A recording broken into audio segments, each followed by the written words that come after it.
Hello, everyone, and welcome to another SolForge Fusion. I was really going to go for it. I was going to say SolForge Saturday, and then not let up on that all stream. And then I'm sure it would have been a very funny joke. Botched the intro. So we're going to end the stream real quick and start over. Just kidding. Welcome. This is part 3, introducing SolForge. We're what was the official title? Why should you play? Should you play? Why should you play? Who should play? So we're gonna kick it out. We're gonna get right into this because you might have just stumbled into this video. Haven't watched the 2 years of streams that we've been doing, and in on the act that is Zach and I being fools in front of this camera. So should you play SolForge Fusion is a question we're gonna be answering right now at the top of this, and this is the conclusion of our Introducing SolForge series. So part 1, we played the game. We're gonna showed you the basics, the fundamentals, talked about the publisher a little bit, and gave a rundown of what's going on there. Part 2, we looked at the deep layers of this game, what it's like to actually evaluate a deck, even though we haven't fully appreciated, I think, the depth that is there. Just kind of understanding where the levers are in this and how your evolution tree on your levels 1, 2, and 3 in your decks, how you can combine different decks to have different combos going on, how you have to think during play if I want to win early, if I'm trying to stabilize and play a tempo game and win in the mid game, if I'm trying to play control, get some big level 3s on the board, and then sweep it out in the late game. So there's a lot of great decision points to be made, and I think that video came through. Even for me, I was, been thinking about this a lot, but having seen it on the table and getting more experience with it, it really starts to hit home. Yeah, it felt like last week while we were having conversations and playing, there were lots of moments where you were having, because when we first tested it out several months ago, I played a little more. Yeah, you did. And I feel like I got to it was those the airport trips that did it when you were playing the airport. It really was. So there's a lot of here, and you said that we hadn't really even come close to exploring all the depth. I think this game, we were actually talking about this morning in the office, but the depth it offers for the lack of complexity on the table, where those lines cross on that chart is one of the most compelling things about this game. I think that's where the most profound game designs for me that really just hit me. That's why Fab is a game I got obsessed with. Is like in Destiny, same thing. The amount of depth they're offering without the complexity of executing is really impressive. Yeah, and that's really the goal of all game design, I would imagine. The lowest amount of complexity for the highest amount of depth. I think if I were writing a textbook or something on that, that's what my equation would be. We call it the Woolley curve, not the Laffer curve. Let's pivot that into the conversation. Okay, right? let's talk about it. So what factors do you want to talk about here? So I think the first thing you should ask yourself on the should you play conversation, if you've looked at this game a little bit, is I like to start with the art and the theme of a game. And so for me, like the art style here is very reminiscent of a lot of stuff that I grew up with. It's got an older feel. It feels more baked into that kind of TSR D&D tradition. It's very reminiscent of like the 2015-ish when it was the digital TCG when that was going on. And so I really like it. There's a lot of people also that on the SolForge Fusion channel of our Discord saying, love the art style. I kind of love this older, kind of grittier fantasy style of art in templating. Some people are absolutely going to hate this. If you come from a game like Ashes, Flesh and Blood, even like Modern Magic, those are very clean, kind of illustrious, bright, like vibrant art pieces. Even Keyforge. As a really absolutely. Direct comparable. Yeah. Keyforge is a very certain style of art. They have that more modern style. It's got like the vibrancy, and then also both of these games in some ways have a playful nature. Mm-hmm. But Keyforge's theme specifically had a very playful nature, in my opinion, right? So, and this the way the game functioned for Keyforge was very playful, and this is definitely has a more serious tone. Yeah, it's a little bit more chunky. I don't even know what you would say. Well, like let's look at some examples, right? I was trying to scan through a deck, and there was one card that I saw that did a good job of illustrating this. Check that out. Which is, as an example, like one I really like is Thundersoar. That's awesome. Just of kaiju, Godzilla. It looks very Godzilla-esque, dinosaurs, etc. But where's it at? Oh my goodness, I just saw it. There it is, a lightning spark. This to me is like a classic example of like, I would almost imagine seeing this in like an RPG book. Yep. Right, that I was a kid, or and this is better than a lot of that art would be, in my opinion. But the vibe we get from a lot of the throwbacks, right, and it definitely I will say this about the whole theme and the art and the template and stuff. The first time that we played it, it felt old. And the more we're playing, like the more I'm using these play mats and the more these cards at the table, the more I'm kind of sinking into it. Yeah. And it's a vibe. It's definitely a vibe. It's a vibe, as the kids say. But like if you look at the vibe. template in here, one of the things, which we'll come back to, I'm sure, in the gameplay piece, on any of the card text, let me find a good example of this. So like my Sparking Ice Crusher, having a hard time speaking today. The blockiness of this, even the card text, is something people have been talking about, which is it has this aggressive keyword, it's got a deployability, and it's got the flavor text there. But these cards are procedurally / algorithmically generated. So you have this keyword sparking that I think is adding this aggressive keyword, and then you have Ice Crusher with base stats and ability and whatnot. And so each card is fusing. That's right where the fusion comes from between the decks and the cards. And that's... Go ahead. I was going to say, check this out. So I've got an Ice Crusher in this deck too. So you've got the Sparking Ice Crusher, and it has that deployability, deal 1 to all other creatures. I've got the Inflaming Ice Crusher, and if I look at its level, you're on the level 1 version? Yep. It's got deploy, give creatures adjacent +2. Okay, nice. So the Inflaming one comes in and buffs the allies, and the Sparking one deals damage to they the both creature. does that have aggressive? They both Okay, have so it aggressive. seems like the Ice Crusher is a 3/4 as well on the stats. So stats and the that first keyword, but that fact that those things are happening, right? That there's an algorithm that's pairing these things together in the keywords and stuff, results in some of the text box being built in a way that it doesn't make sense at first. Like when you see it, it's like, why? why would you do that? I would say even the font, the typography used, very much feels like it's spit out of a computer in a lot of ways. It's kind of just a basic, like Helvetica Georgia style font. And likely for reasons, right? It's like you're generating these text fields randomly. And so probably the simpler you can make that, or the text being a certain simplicity, generating those files over and over again, I know can be very taxing. I mean, we even heard stories of Keyforge, right? Like the servers required to do all this algorithmic generation was actually fairly large. Now, how you build your algorithm has a lot to say about that. But it has these kinds of things going for it, right? It's got an art style that you can clearly see here, right? So it's kind of this old school fantasy art style with a little bit of, you've got like the blue stuff with the robotic stuff kind of fitting in here. Then you've got the templating, which is very much out of the classic TCG templating playbook. It's very templated, right? Yeah. The art is smaller. It's got a lot of border on it. All those things are happening. And the text itself, the font itself, is a very basic font.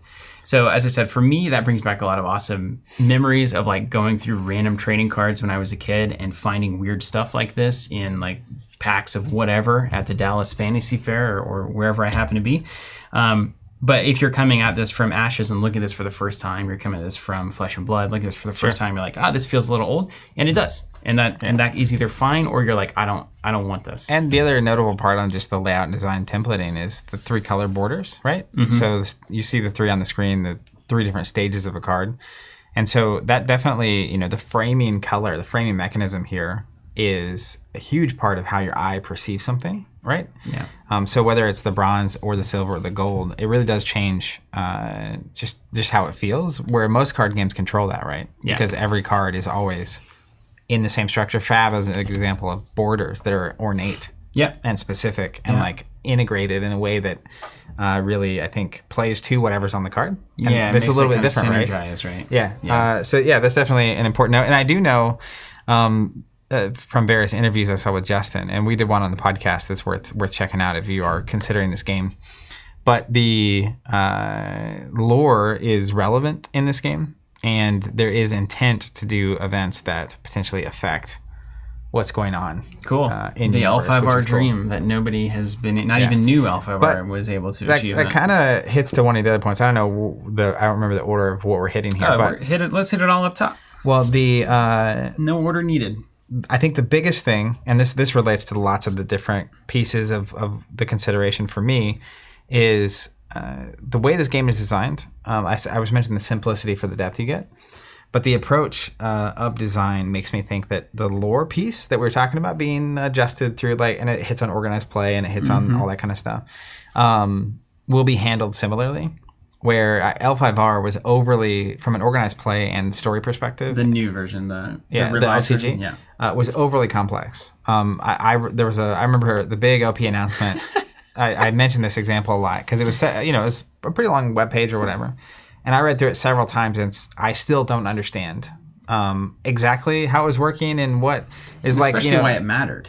Yeah, right. It's like, okay, maybe you can swap one of these cards in your deck or not. Was kind of the end game, but here you have the potential to be like, this Forgeborn is no longer appearing in unique decks because it was defeated, or died, or this faction now gets these new units added to the procedural generation because of X, Y, or Z. So there's just a lot that you can do there, and I'm excited that Justin was so jacked about doing those kinds of things. Like you could feel that was an interesting thing that he wanted to do. So next up, I think let's talk about the gameplay, just strictly. Sure. I think the upsides of the gameplay are many. I'll just zoom into the board here. If we look at the board, so one thing that I absolutely adore as a player is not ever expanding battlefields. I can't stand it. I think you essentially lead yourself to impossible to solve equations that become unfun. Saw this in Game of Thrones, saw this in Keyforge, and notably, both of those games were required board wipes to function at all. Yeah. You see it in Magic even the game that we played when we did the throwback to Magic. At a certain point, there were so many creatures out that it was like, well, I don't know how to attack or if there's even a winning solution here. So tidy boards, 5 lanes only, very nice. Combat resolves without any kind of reaction-y kind of weird stuff going on. Very clear. Back row doesn't attack, front row does. I love everything that creates the simplicity of the gameplay so that you can quickly and easily kind of look at your hand and start making actual decisions rather than trying to interpret what's going on. Yeah, it fundamentally, right, the game itself is about the decision of what you're going to play and where you're going to play it. Yeah. Period. And what you're going to play affects both the board state of what's here and your future potential in the cards that are getting upgraded as you go. 100%. That's it. That's the game. That's the decision points. It happens, and then everything else kind of resolves. Mm-hmm. And I even love combat is simultaneous, and all the effects happen after that. But it's very, very focused across the board. 5 lanes, and also a very focused decision point where you're playing the game. Yeah. Everything else just kind of happens, which is really nice. Yeah, and on that note, I mean, so it is very much in line with what I would consider modern game design, in that we're doing away with resource cards and resource building happening in the deck. So you play 2 cards of 5 every turn. And like you said, there's 2 things you're considering. One is the state of things now, and the state of things later is the second thing. Yep. And so not having to worry about drawing a hand where I can't ramp up into my 3rd creature that I need to play at 5 resources is a tremendous Or the resources benefit. In general. Yeah. You don't need to draw the resources. I also like, I think you'll compare this to Keyforge fairly often as the other kind of unique game in the genre, and not having I just drew 5 or 6 of a single class or a single faction, so I just play all of those, and there's not really a lot of deciding. It's like I just play all the cards from the faction that I declare. Mm-hmm. You always have 2 valid options, and I think for me, it's always been 2 very difficult decisions to make every turn of what 5 to play. Yeah. And that has been super rewarding, even in its very obvious simplicity of not having all these other factors control what you can actually decide to do with your hand. Yeah, and I think it's a really impressive, the agency I feel like I have and the choices that I'm being presented every turn that also aren't obvious. Yeah. And I don't know that they're obvious ever. Even if you get really good, I think there's upsides to both directions.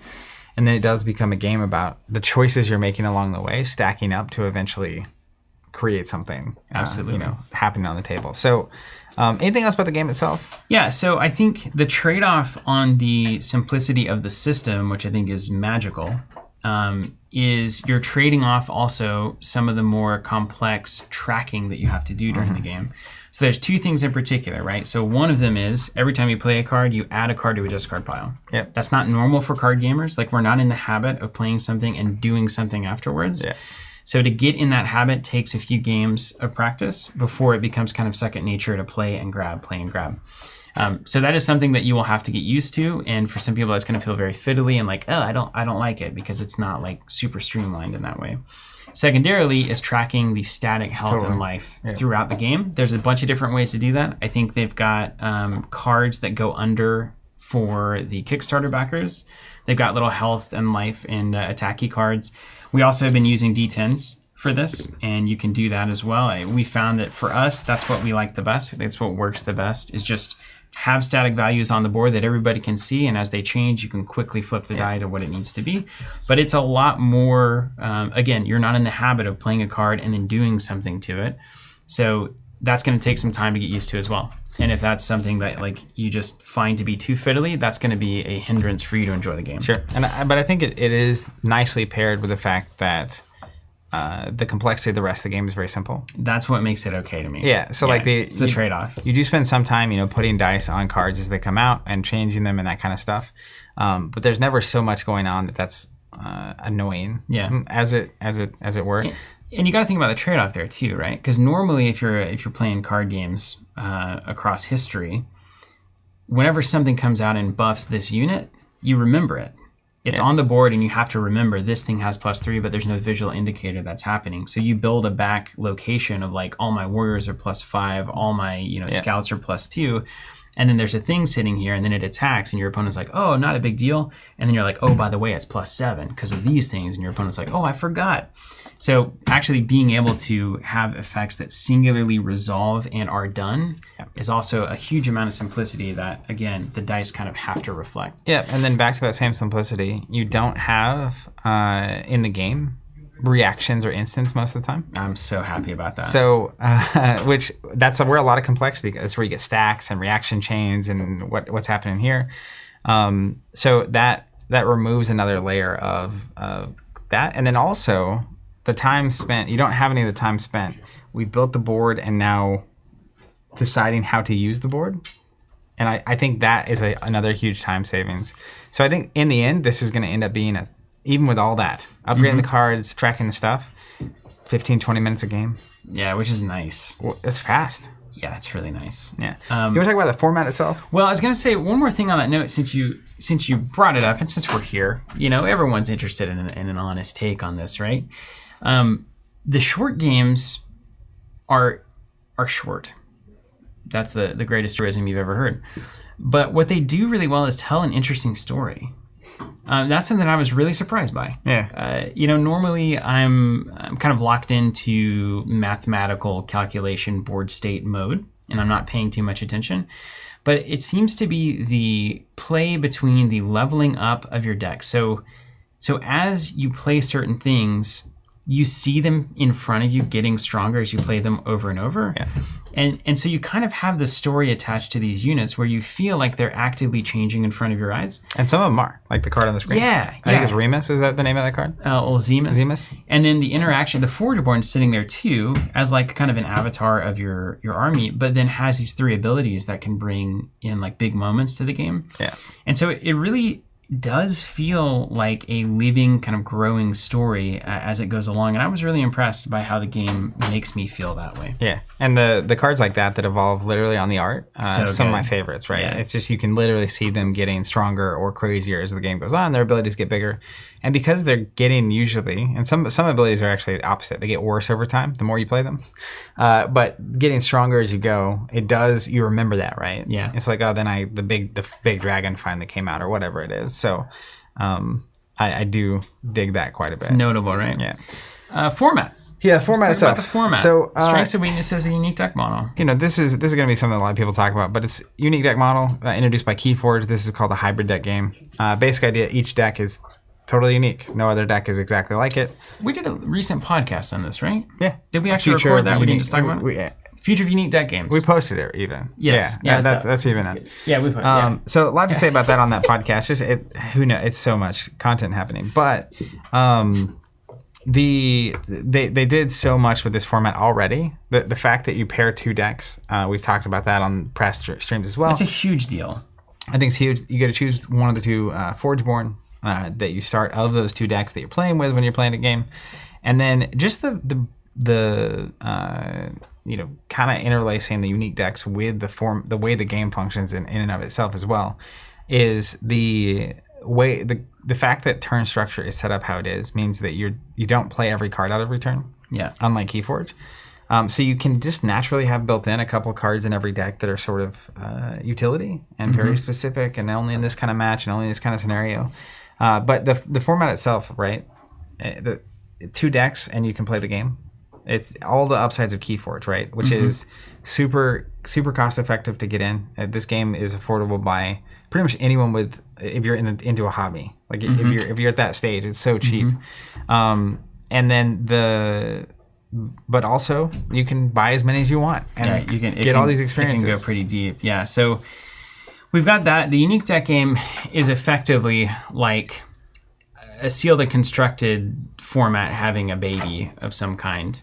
And if you're really into sealed and you're not like super obsessed with tweaking every single card in your deck, I think this is going to hit really well for you. It gives you that experience out of a box. It gets you a little excitement of the collectability and every deck being different. And you get to make some choices there, but not an overwhelming amount of choices where if you're introducing this to a new player, they feel like they need to spend 16 years learning how to build a deck before they can actually compete in a competitive environment. So it solves that problem, right? It's really easy to get into. You don't have to have that big deck building wall. But on the flip side of that, of course, is that if your entire engagement with card games is, I love sitting there, changing one card for another, testing, tweaking, honing for months and months, I love doing that, but it's not like a make or break thing for me, so I can really get into this. I like the amount of customization I get by just combining decks. There are some players that if you say you have, the only control mechanism you have of your deck is which 2 halves to combine, they'll be like, that's not why I like card games. Yep. And if that's you, then you will not like this. Yeah, and that's a fair point, right? Totally reasonable. I think that reality of the deck building not existing as well, you still get a very card game experience out of the game without investing or needing that much time and energy consistently to figure that out. But I also think beyond that, kind of one layer past it, is in most games I played that you build your own deck, the vast majority of decks you see like at a tournament or something are very much similar. So you get paired against a certain deck, 90% of the cards are going to be the same. And one of the things this brings to the table, it's just like Sealed. That's why Sealed is such a great format, is you don't get that choice. There's a lot more diversity in what you're seeing at the table. You sit across from someone that you know is playing a red deck, and it's not just 100% going to be, okay, I know you're playing these cards, and then did you go A, B, or C direction? So you get that uniqueness, right? The unique pairings, and the fact that over time we're going to get different sets with different cards in them, and those are going to get paired. So the format itself, I still think there's a lot to be explored about it, and it's something we talked about on that podcast. But as it kind of pertains to the next big topic for me is organized play, which I see in chat, Shadow saying that they're going to be announcing a lot more about that soon. I know they have a lot of plans here to leverage the format itself. Very, no pun intended, there's some very ambitious plans. And I think that if you're not leveraging what the unique format brings to the table in the way the product's releasing and also the way you're supporting it through organized play, there's what are you doing? Like what was the point of this in the first place? And I have we'll see. We can clip this later on a future video. It's like, was I right or wrong? But I have a lot of confidence in the publisher delivering on that, in approaching these things very thoughtfully, and not just in a way that's like, oh, it's clever you did that because it's a unique deck game, but in a way that is actually adding interest and value to the players and the experience they're having with this game as we go down the road. Yeah, but also on that note, like, we'll see, right? Like, how many games have we seen come across the bow that have big, ambitious plans for organized play, et cetera, and just never gets on the ground, or the game isn't successful enough to, like, warrant all of that investment, et cetera. So we have no idea if those will actually manifest. So we'll have to wait and see on that. But I will say, on the flip side of that, another kind of little hidden piece of this is twofold. One is that this used to be a digital game. And so much of the design of this game is for digital interfaces and screens and tidiness And so what you get is a game that's really easy to play via webcam, which is how all of the TC leagues currently operate. And a lot of us have had to learn how to do that with COVID-19. So it's a very great webcam experience. And that's going to be very helpful for a lot of people that may not have a local environment where they're playing in person all the time. Secondarily, we do also have ambitious, again, plans from Justin and the team at Stoneblade that a digital client is very much intended and in the works. And so if you imagine at that point the idea of scanning your decks in and then being able to randomly combine them and play a digital match against somebody when you're in your spare time, waiting to go to sleep, whatever it is, that has a lot of appeal. That's something we wanted out of Keyforge for many years. And so being able to think about that actually happening here is really significant and really notable. And I've been told that the TTS mod for this is really great as well. If you're into TTS, it apparently auto upgrades the cards that you play, so you don't have to do that step, which is really nice. Beautiful. So if that is a thing that appeals to you, right? TTS or webcam, that's another piece here. People in the chat have some interaction and thoughts. Someone was asking, how does the community even interact or discuss this game? Check out our Keyforge channel. If the game is unique. I mean, Keyforge, a big part of the conversation was how do you evaluate a deck from a new set? And talking about which cards are really good and which cards are good together. And I think that's only even more so here because you can combine the deck. So it's a matter of what cards are good with what cards and what synergies are you looking for. And, you can hypothetically look at every deck or every card and start imagining a combination. I just think there's a lot of in each set in Keyforge, right? Each faction had an identity, and I think the same will be true here. The red decks from set 1, I found a lot over this past week on the Discord from Shadow, but essentially the way the rarity works, there's common and rare, and if we look, can we pull up the back of these cards? Good question. What do you think about? No, I don't think so. We can see them pretty good on the so screen. This is the deck list of one of these decks, and over here are these icons. You got them? You got it? This is the QR code. The Preservers of the Apprentice. Let me make sure. Is this in focus, dude? Yeah, there it is. Make sure it's in focus. So this is a list of the 10 cards in the deck. Of course, you get levels 1 through 3. But those icons on the left are the rarity symbols. And so green means common. And there's green core, and then there's a green around the outside. And then that's basically the modifier symbol and what its rarity is. And then you see purple, which is rare. So something that's a purple, core with a purple outside, like this Unstable Spell Knight, is a rare.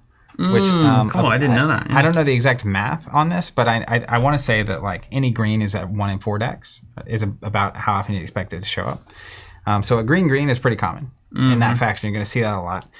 Purple green either direction is going to be a lot more rare. And then purple is very rare. And then also they have, I think it's called the Legendary, that is actually a character in the wrong faction.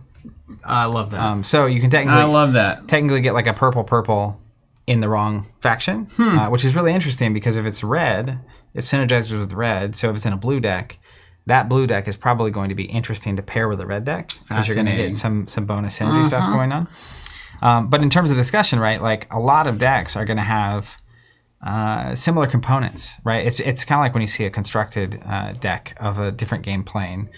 In Fab, as an example, if I'm playing Runeblade, I've got Runeblade cards. So you're going to see combinations of stuff happening in those games that you would see almost in any game with Runeblade, but I'm obviously leveraging a different concept. So where each deck kind of verges off into its own path is going to be based on the cards in the deck itself and then what you're pairing it with in general as well. Yeah, and I think the majority of the discussion is really going to be around, I've got this one deck that I really think I want to play that has some good like synergy within itself. And I've got these 4 decks that I might want to pair with it. What do you guys think? Yeah. Right. Like we saw this all the time in the conversations in Keyforge that weren't even about pairing decks. It was just about, here's 3 decks that I just pulled. Let's talk about what each of them might do well. And so with these half decks that you're combining, it's like, all right, so this one, I found a deck that has a ton of life gain. And I've got these other 4 in my collection I think would pair well with that. Here's the strength of this one. Here's why I would choose this one. Here's why I would choose this one. What do you guys think is the best pairing? And then there's an infinite amount of conversation, as we all as tabletop gamers know, that can come from that simple question. Yeah, like, totally. which of these 4 decks is the best partner here?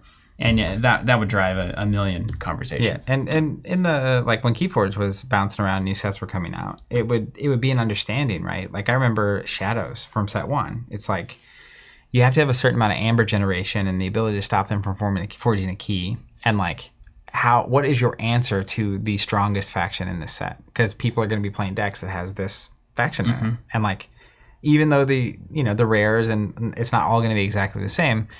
The reality was there were the power factions every time. Yeah.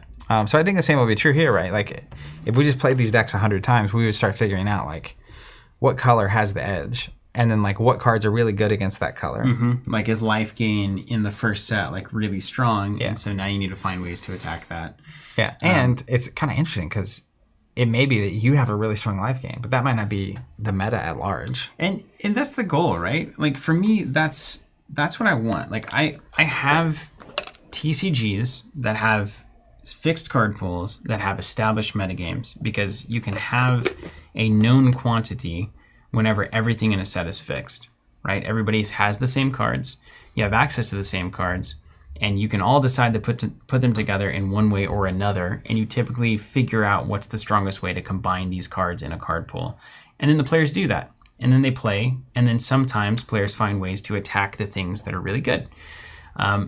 Here, ideally, I don't want that.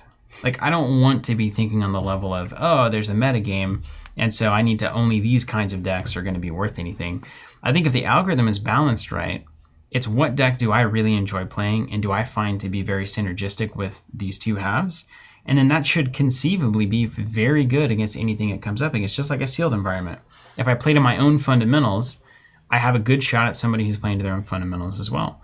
And maybe it is that, somebody keeps winning these tournaments locally with this burn deck. They've got these 2 half decks that just keep doing life damage, and I just can't. And it's like, okay, well, maybe in that tiny local metagame, you need to answer Johnny's deck that is now all. Ooh, that's a yes! surprise. I wasn't expecting surprise this. Cocktail. Just one to start, but more. Oh, thanks. Yep. Cheers to you. Here, I'll pass it over to you. Yeah, you're good. You're good. I'll be right back. You keep talking. So basically, there will be local metas, of course. I think that's natural. Like Zach and I are going to play this game all the time, and what's going to happen, Bryce? You know exactly what's going to happen. Zach's going to figure out a deck that is just all burn and removing my creatures, and he's never going to have to make an actual decision in his life while playing that deck. And so I'm going to say, you know what? I may have a deck that's really great of itself, but Zach's deck just happens to be very good against it. So I know what he's doing, so now I'm going to bring to our next play session a deck that totally bamboozles whatever his game plan was, or at least tries to. And then it's like, oh, interesting. And then we got this little 2-player meta that is always the most fun, where it was what we grew up doing. It's like, okay, well, I have enough life gain that your burn effects aren't good anymore. And then you're like, okay, well, I need to figure out how to get around this life gain. And it's like, oh, I've got this thing that if I level it up, it like removes a ton of life, or it does damage based on the life of my opponent, those kinds of things.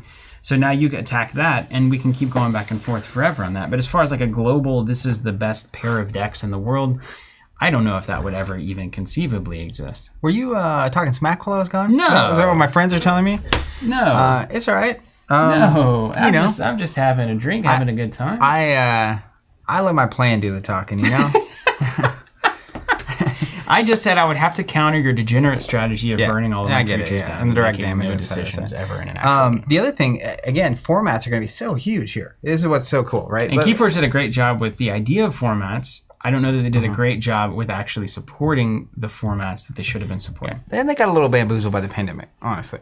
Their OP was going very well, and then 2020 hit. But as an example, this is 0% an official thing, but just an idea of what could be possible with this format in this game in an organized play fashion, right?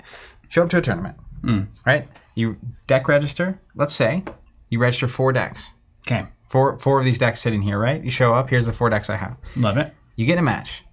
We get paired. Let's say games for 20 minutes. That's pretty quick, right? And in Magic, it's 15, 20 minutes, and you play best of 3. That's a round. Cool. So let's say we're going to play 3 games, right? I start out and I say, this is my first deck. I lose a game. Well, maybe if I lose a game, one of the 2 decks I just played, I can't play again. Then I have to play another one. Or maybe if you win, you have to strip one of your decks off. Totally. Right? Like, You there's go a either million ways to direction. do this. Point being, that is something you can do. And that's just the...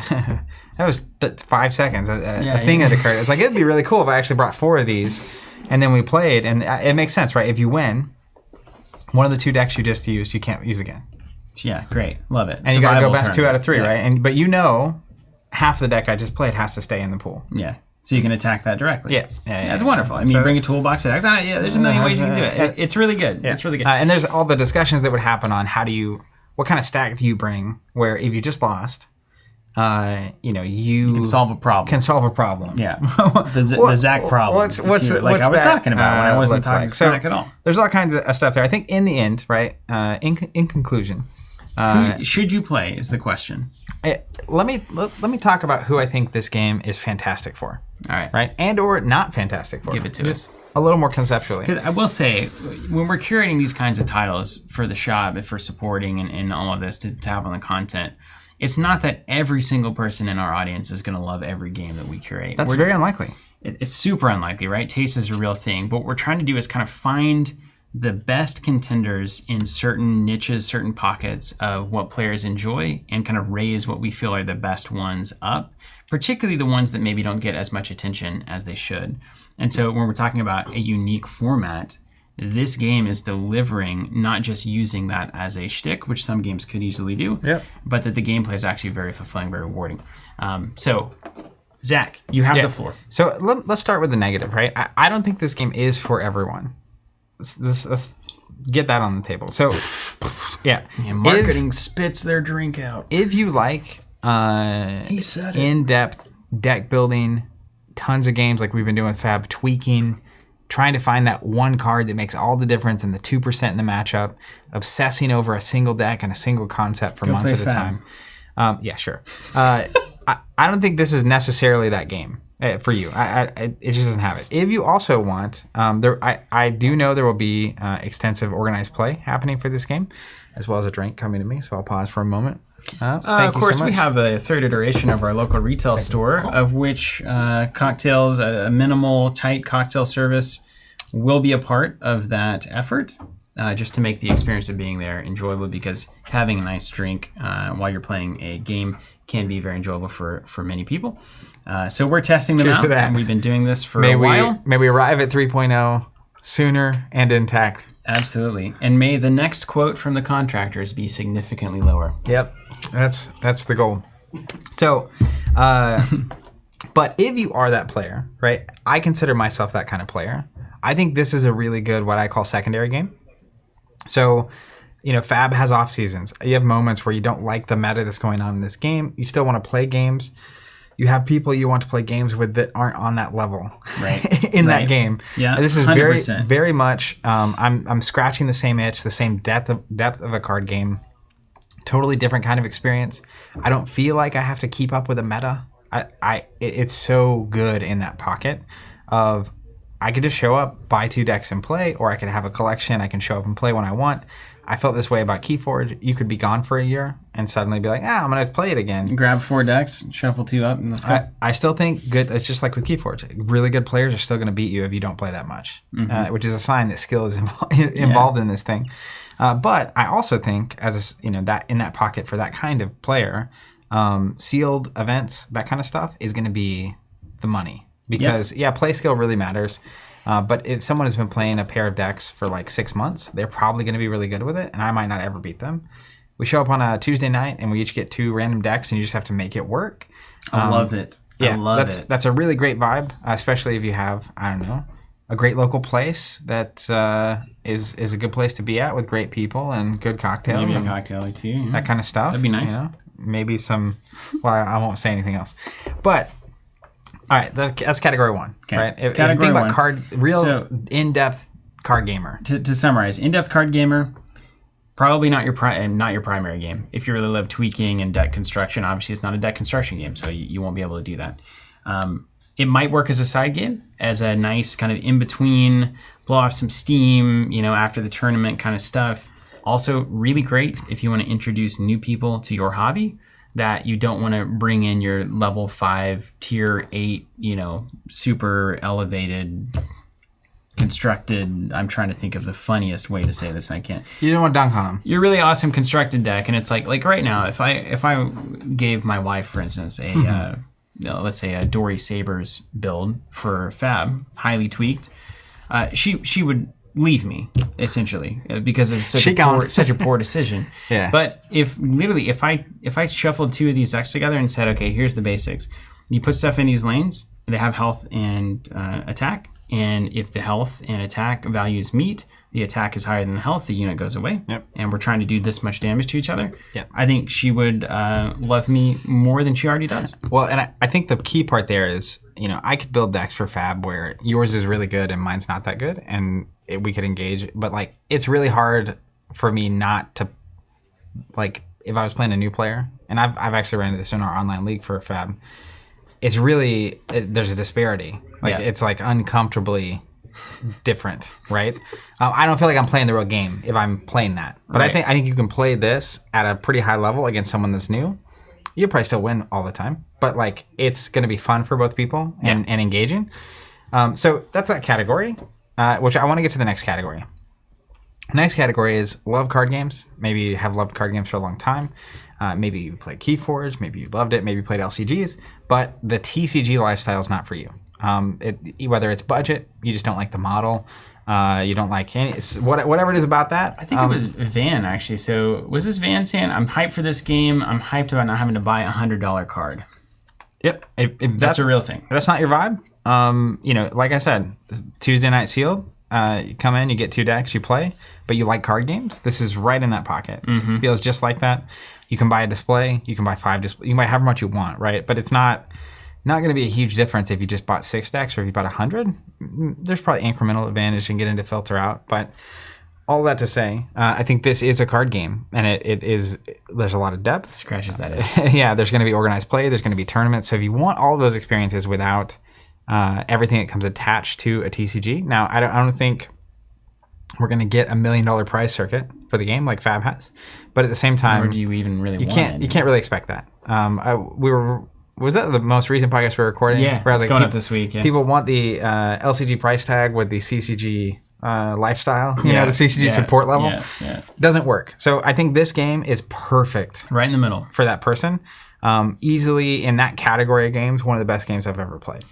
All right, I got a third type for you. I think that's the primary audience for this game. There's all sorts of types. So you keep going. I have more to say too. Here's another one. Here's one. You enjoy games you enjoy deck building games like Star Realms, even to some degree. Ascension, of course. Even like a game like Splendor or something. Basically, the idea that as you're going along, you're making your own stuff stronger so that you can make yourself stronger and do stronger things. Right? That's the whole treadmill of these kinds of games. And for somebody who's coming in, has never played a TCG or any kind of a competitive card game like that, but has played a game that actually you understand the concept of, if I do things now, I can shuffle stronger cards into my deck. Like, it's playing on that idea. So it's not a foreign world for that person to start to see what maybe your friend like really loves those kinds of games, but has never played the TCG side of things. It's a really good bridge to be like, just shuffle up 2 of these decks, and then one piece of the game is like, as you play things, you're gonna put the better version of the thing in your deck for later. And so like it's like a deck building game like that you want to keep upgrading your cards. Sure. And they can actually attach to that and kind of find some comfort in that. So I think that's a good audience too. If you're that person, this might actually be a really good opportunity for you to explore what a more intense card game experience is like without totally jettisoning what you already know and love about deck builders. Yeah, and I think that relates to a lot of people this game could appeal to. Which is, you play board games and you're intrigued by the concept of all these card games you've been seeing. This is a great bridge. Like if you want to see if card games are a thing you like, this is a really good step in that direction. Kind of related to the deck builders. I also think if you've never played games at all, like if you're looking to get into tabletop games, or related to another kind of person, a lot of people, like your social circle is heavily full of people that maybe they play board games, or maybe they don't play at all. This is great. I can't imagine Fab being the first stop. It's just a long journey. Mm-hmm. It's a long journey to get from like the starter of Fab to like enjoying it in a real way. I'm just picturing, and then another category. Maybe you want to play games with your kids or your nieces and nephews. Like I'm picturing when we were 13, if this game had been around, jammed. it would have been perfect. Yeah. Because the price tag, we didn't have any money. way right? better. Yeah. And we would have just obsessed over it over and over. I can't imagine how much of this we would have played if it had come out when we were like on those random band trips, going to like EB Games or whatever those stores were Grab called. 4 decks. Yeah. You spend all your lunch money on it. It'd be absolutely. so good. Yeah. It'd be so good. Here's the $30 for food on your trip. All going straight to All this. goes straight to I don't need SolForge food. decks. They provide breakfast daily. I'll be good. So I think that's one of the biggest appeals of this. And the concern from a marketability standpoint is you want to make the field goal and not miss the field goal. Those are the same. Yeah. Yeah. Because a lot of times a game that did this that's just unfortunately so perfect example of it was the Rune Wars miniatures game. Mm-hmm. Which was really not enough of a miniatures game to appeal to a lot of miniatures people, nor was it simple enough that people that didn't play miniatures really worked. Yeah. That's, going through the field goal post, but not making the field goal somehow. Whereas it's a Cowboys special now. Let's not dive into that topic. But like in this case, right, is it enough of a card game that people that play card games regularly are still going to be entertained and engaged by it? And is it enough of a not card game? Is it simple enough that people that never played card games can actually get into it? I think it hits those. That's why we're here. That's why we're on board with it. And I think the publisher has a really great plan for how to roll this out and support it. So I'm really excited about it, but it's definitely... It's not going to. I think going back to the art and the lore and the structure of the system and the game, there's a lot of unique pieces of this. The movement of the dice and the discarding cards. Yeah, there's some things that will be enough of a turnoff that you will not like this. Yep. And that's totally fine. Yeah. So we're happy to have you either way. All that to say, one thing I meant to mention a long time ago. Today we added to the website starter bundle. Oh yes. Yeah. It comes with a starter deck. It's got 4 decks, 1 from each faction. All the tokens. It's got the Forge card, and it comes with a playmat. I'll link to that in the chat in a second. We launched the subscription, which comes with 16? 16 decks, 16 booster decks. Display. And found out later that as much as the marketing geniuses would like us to believe otherwise, you can actually combine those decks in 96 different ways. 96 configurations out of a display. Which happens to be the price of amazing, that display subscription. So you can check that out too. But if you're not ready to make the I'm subscribing to this play, is a great place to start. And you would want one of those per player. Yeah. Comes with 1 playmat. Technically, it comes with 4 decks, so 2 people could play off of it. I didn't put in the description because it's so disgusting, but it does come with 2 paper playmats.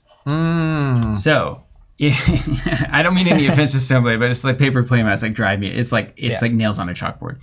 So we have the starter bundle. They're $49. That's 20%, essentially 20% off MSRP. I think it's like 18% of what we expect the MSRP to be per Stoneblade. We got that worked out last night, so we were able to get that up this morning. And so now we do have that starter bundle. It's for pre-order on the site. Expected release, they list as like mid-May, May 20th, around there.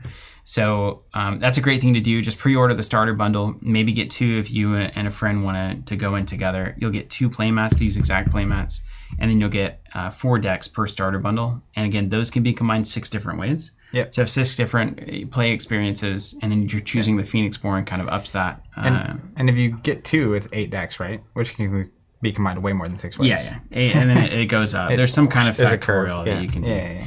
But that's a great place to try it. And it, or TTS. Get on TTS. Try it for free if you're a tech savvy if you're that person. Sort of person. Yeah. Also, some more information that is common. You should just know if you're watching this live or close to it being live. Right now, the projection is April 2022 is when the Kickstarter backers are going to get their stuff shipped. And then May of 2022 is roughly the retail release, which is when those pre-orders for those and the subscriptions are expected to fire and ship. All right, and then we're going to play a game here.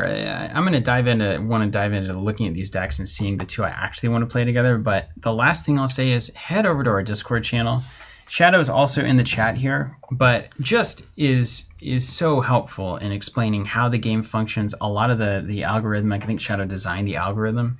So like the way the cards actually work, it's fascinating. It's actually way deeper and more impressive than I thought it was when I first came into the game. So the engine driving card creation and plans for how that's going to work in the future is incredible. So you can interact with Shadow on our Discord there, and it's a great little community. SolForge Fusion channel. check that out. It's a wonderful place to be. Even if you just have questions, if you don't know if you want to start playing, if you have concerns about whether this game's for you or not, that's a great place to talk to a community about whether or not that's the case. Now, Zach, what I think is the best way to do it. Tell me this. Let's talk theory for a second. All right. Let's dive in. I'm here if you for just it. want to know, should you play, clip, edit, you're out. You're gone. You hopefully got some critical information. Now, if you want to see our continued exploration of the game, here it is. When it comes to combining decks, I think the easiest place to start is looking at all of the level 3 units and seeing where the synergies are. Do you agree with that idea? Hypothetically, yes, but I want to say this. It might not always be the case, right? You might have a rush deck. This perfectly illustrates a key difference between us, right? Which I love. Like, Fab, you're building. You just want to smash them together and start rolling? Well, so like literally in the Wraith of this stream. In my mind, I'm looking at all these the 8 Phoenixborn we have, not Phoenixborn, Forgeborn. Man, the amount of crossover in terminology that's like really close between Keyforge, Ashes, and this game. Anyways, games, man. Just if I say Phoenixborn, I mean Forgeborn. Just bear with me. Anyways, so I'm looking at these characters, right? And I really liked Nova. I think she was. So you're going Forgeborn first. You're looking at the Forgeborn first. No, I'm just saying the way I would approach it, which is not how we're going to do it here. Well, I like the way you're talking. You can about do it though that way if you want, and we'll see who wins. I like what you're. I like what you're spelling. Okay. I'm just saying, like, if you're new to the game and you're trying it out, like the thing I would naturally be inclined to do, literally, is I would look and be like, which character do I think looks the coolest? And to me, currently, it's this character, which is Nova, which might surprise people. I don't know. And this is Nova on the Detachment of the Ancient. You got that one? Is there only one Nova? I think there's only one Nova. There's only one Nova. Okay, so we've got a spread of all of the different ones. She just looks cool. I don't know why that I'm drawn to that. I also am not drawn to blue at all. So I would just go, whoop, they gone. But then I'd be like, okay, then I'd pick something else and smash it together. And I learned very much from experience, from playing. Like last week, actually both best 2 weeks, I love the decks I played. Yeah. I just slap in every time. It's like, but I like where you're going because this illustrates, I think, starts to illustrate a lot of the depth. They can actually, and people are asking, how would you even discuss this game if your deck is unique and it's different than mine? Let's get into it. Okay, let's get into it. I like your method. So you're saying you want to look at level 3s. So I do like blue just as a color. I'm going to live with, I'm not really usually into robots in my fantasy, but these are some interesting robots. All right, here we go. Let's do a quick look. There's only 10 that we have to look at. Now, here's a couple of things to remember. One, if you have some level 3s that after a while of evaluating decks, you're like, these level 3s aren't that great, it's probably because your level 1s and 2s are fantastic. Yeah. So that's another thing we got to look for is not just how good are these cards, but if they're not that good, then the level 1s and 2s are probably pretty great. So this is Patrol of Pliers, and I think we've looked at this deck a little bit. And what I'm looking at here, so I've got 2 stealth units. So stealth is really good because it gets past blocks. Camouflage Warden has robot synergy. Camouflage Inventor has minion synergy. So that's Bryce over there trying to keep up with you saying these words.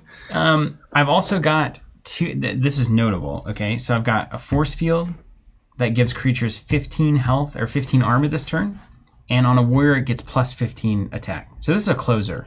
This is a big deal. Dude, that plus 15 on the attack doesn't go away though. I know. That's wonk. It's crazy. And I've also got Gauntlets of Soulgrim, which gives armor and damage. I'm sorry, I'm going to derail you. How much weight do you put on what your Forgeborn's abilities do? None currently. Okay. But that's currently. I'm new to this. I have no idea. You're not the expert? Okay, check this out. I figured it out. You did it. Look at this. I like the excitement here. Okay. Now, robots. Okay, robots, and then these. Okay, check this out. So here's what we know. Recycling Reinforcements, level 3. Deploy if it replaced a creature plus 10/10. War Machine, level 3. If it replaced a creature, give it plus 10. Arrogant Sculptor, if it replaced a creature, play a spell for free. You see what I'm saying? Now Nano Swarm, play 2 Mega Gizmo minions.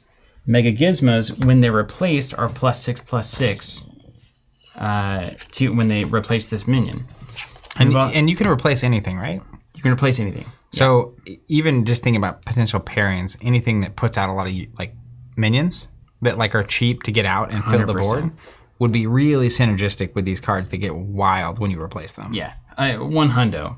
And then we got the Camouflage Inventor. You can play a Mega Gizmo minion when you deploy it. So these 2 cards give me all of my minions, and if I replace the minions with these, I get their abilities and I get +6/+6. So I could build a giant massive board. Okay, let's do that, right? I'm already there. He already found his deck. Let's play it. So I'm gonna do this, which we've seen some of already. Okay. So now the next question is, what is the best thing to pair with the idea that I'm going to be replacing minions and building bigger and bigger things? I mean, I don't know 100% on the faction identities or what these decks do, but purple seemed like the swarmy type. So like putting more things out, And the more zombies, minions and things out, right? And they also had the like sacrifice things to get good stuff to happen. Put 2 in the same color. No, you cannot. You got to pair 2 different factions. Yeah, 2 different factions together. It'd be too good. And green also seemed like they had a fair swarmy spread. So here's kind of what I'm thinking is what I really want to be doing. Here's my concept. I really want to be Tell me more. keeping your board small. I want to keep the board small because I'm going to have a lot of big things that are going to effectively be able to dominate the board. So you really need to be able to clear my board. So I'm actually going to look at red. All right now. The great alliance between Zach and I. Firestorm level 3. This is in the Experts of Frost Charisma deck. Deal 10 damage to all creatures. But you if don't. I have big units, I should not have an issue with taking That's really 10 good with that 15 armor. Really good. That's right. Lightning Spark. Deal 10 damage to a creature or a player. Great. Which deck's name is this? And this is the one you're like paying attention to now. Experts of Frost Charisma. Yeah, he's like, Ask what is that exactly? Strictly, I'm asking for the friends at home. Sparking Ice Crusher deals 5 to all the other creatures when it deploys. Stampeding Stormling has mobility and breakthrough, which is a phenomenal ability together. These 2 together are incredible. Mobility is one of the craziest things Mobility in the with game. it, move it over and break through a unit. Incredible. Summoning Worm plays a minion. Thunder Sword, not really using my strategy much there. Ooh, Unstable Razortooth, the example of an answer card. If an opponent gain life this turn, give it +7. Love it. What's the other thing? When it loses life, deal 3 to each enemy creature. Oh, yeah. Then we have... Now, so the downside... Oh, here we go. Found it. This is the key. Uranti Heartseeker. Give another creature +6 attack. This turn, your creatures with 10 or more attack get breakthrough. This is my game-winning play. Right here. Suddenly, my big robot things break through everything that's defending them. And I win the game. So my one concern with this deck, with the first deck you mentioned, would be you need creatures in play that you can upgrade over. That's what the minions are for. Yeah, but if you have a ton of things that do like 5 damage to everything, that clears the minions. I just won't play them. Play what? I just won't play them. At all. Ever. I won't play those cards. I'm only going to play the Heartseeker. That's it. That's it. I'll play the Heartseeker. I'll play Lightning Spark. And I'll play the Arrogant Warstoker. And so I've got basically, I'll just keep the buffs out of here. I totally believe. Let's shuffle it up. Okay, hold on. No, I'm not there yet. Question coming in from Danny. See how easy that was? Easy. that fun? We looked at 2 decks, decided to smash them together, and we're done. Like I said, that's what I was saying. That's not even what you were saying at all. I think it's good. Danny Hinsby, what's up? Saying, will subscriptions to the UK be available soon? So subscriptions already go to the UK. They just ship from the United States. So that's a bummer. I Not get it. ideal, yeah. But that is something we're working towards. Unfortunately, I would put the odds of us having that in place for the May release of the first set of this game at 0. By the next set after that, maybe. By the set after that, much better odds. So we're working on that. Hopefully that is something we're capable of doing. But there's a lot of what have yous and ins and outs and such to make that happen. So stay tuned, and we'll honestly make that happen as soon as we can. That said, here's what I'm going to do. I'm gonna just look at this Nova stack real quick because I like Nova so much. I'm playing Ironbeard, man. Let's look at the level the gold stuff. So Feral Instinct level 3. Give a creature +6. This turn, give it 6 armor and breakthrough. If it deals damage to a player this turn, you may play a card for free. I can't believe how good that card is. Next, we get the Mystical Tangle Sprout level 3. Defender, activate, give another creature +4/+4. That's pretty sweet. We also get the Arrogant Bartok level 3. Give the next creature you play this turn +8/+8. We do like that stock. What's up, Cardboard Cast on the chat there? Dendrify. Replace up to 2 creatures with Oakfather minions. Dendrify means to turn into wood, I think. That is exactly what it seems to be doing. Yeah. So I'm liking this stack less because you'll see why. Everflow Eidolon, 5 armor defender.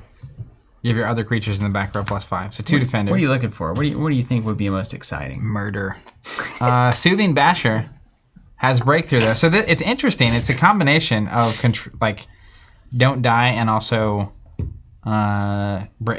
Kill your opponent? Kill your opponent. Well, that seems nice. like a great deck thing, because I feel like those are the 2 things you need to be doing in the game. We got the Swamp Moss Lurker. Let's just look at it real quick. Toxic Spores, give a creature +10 life, give another creature -10. I do like that.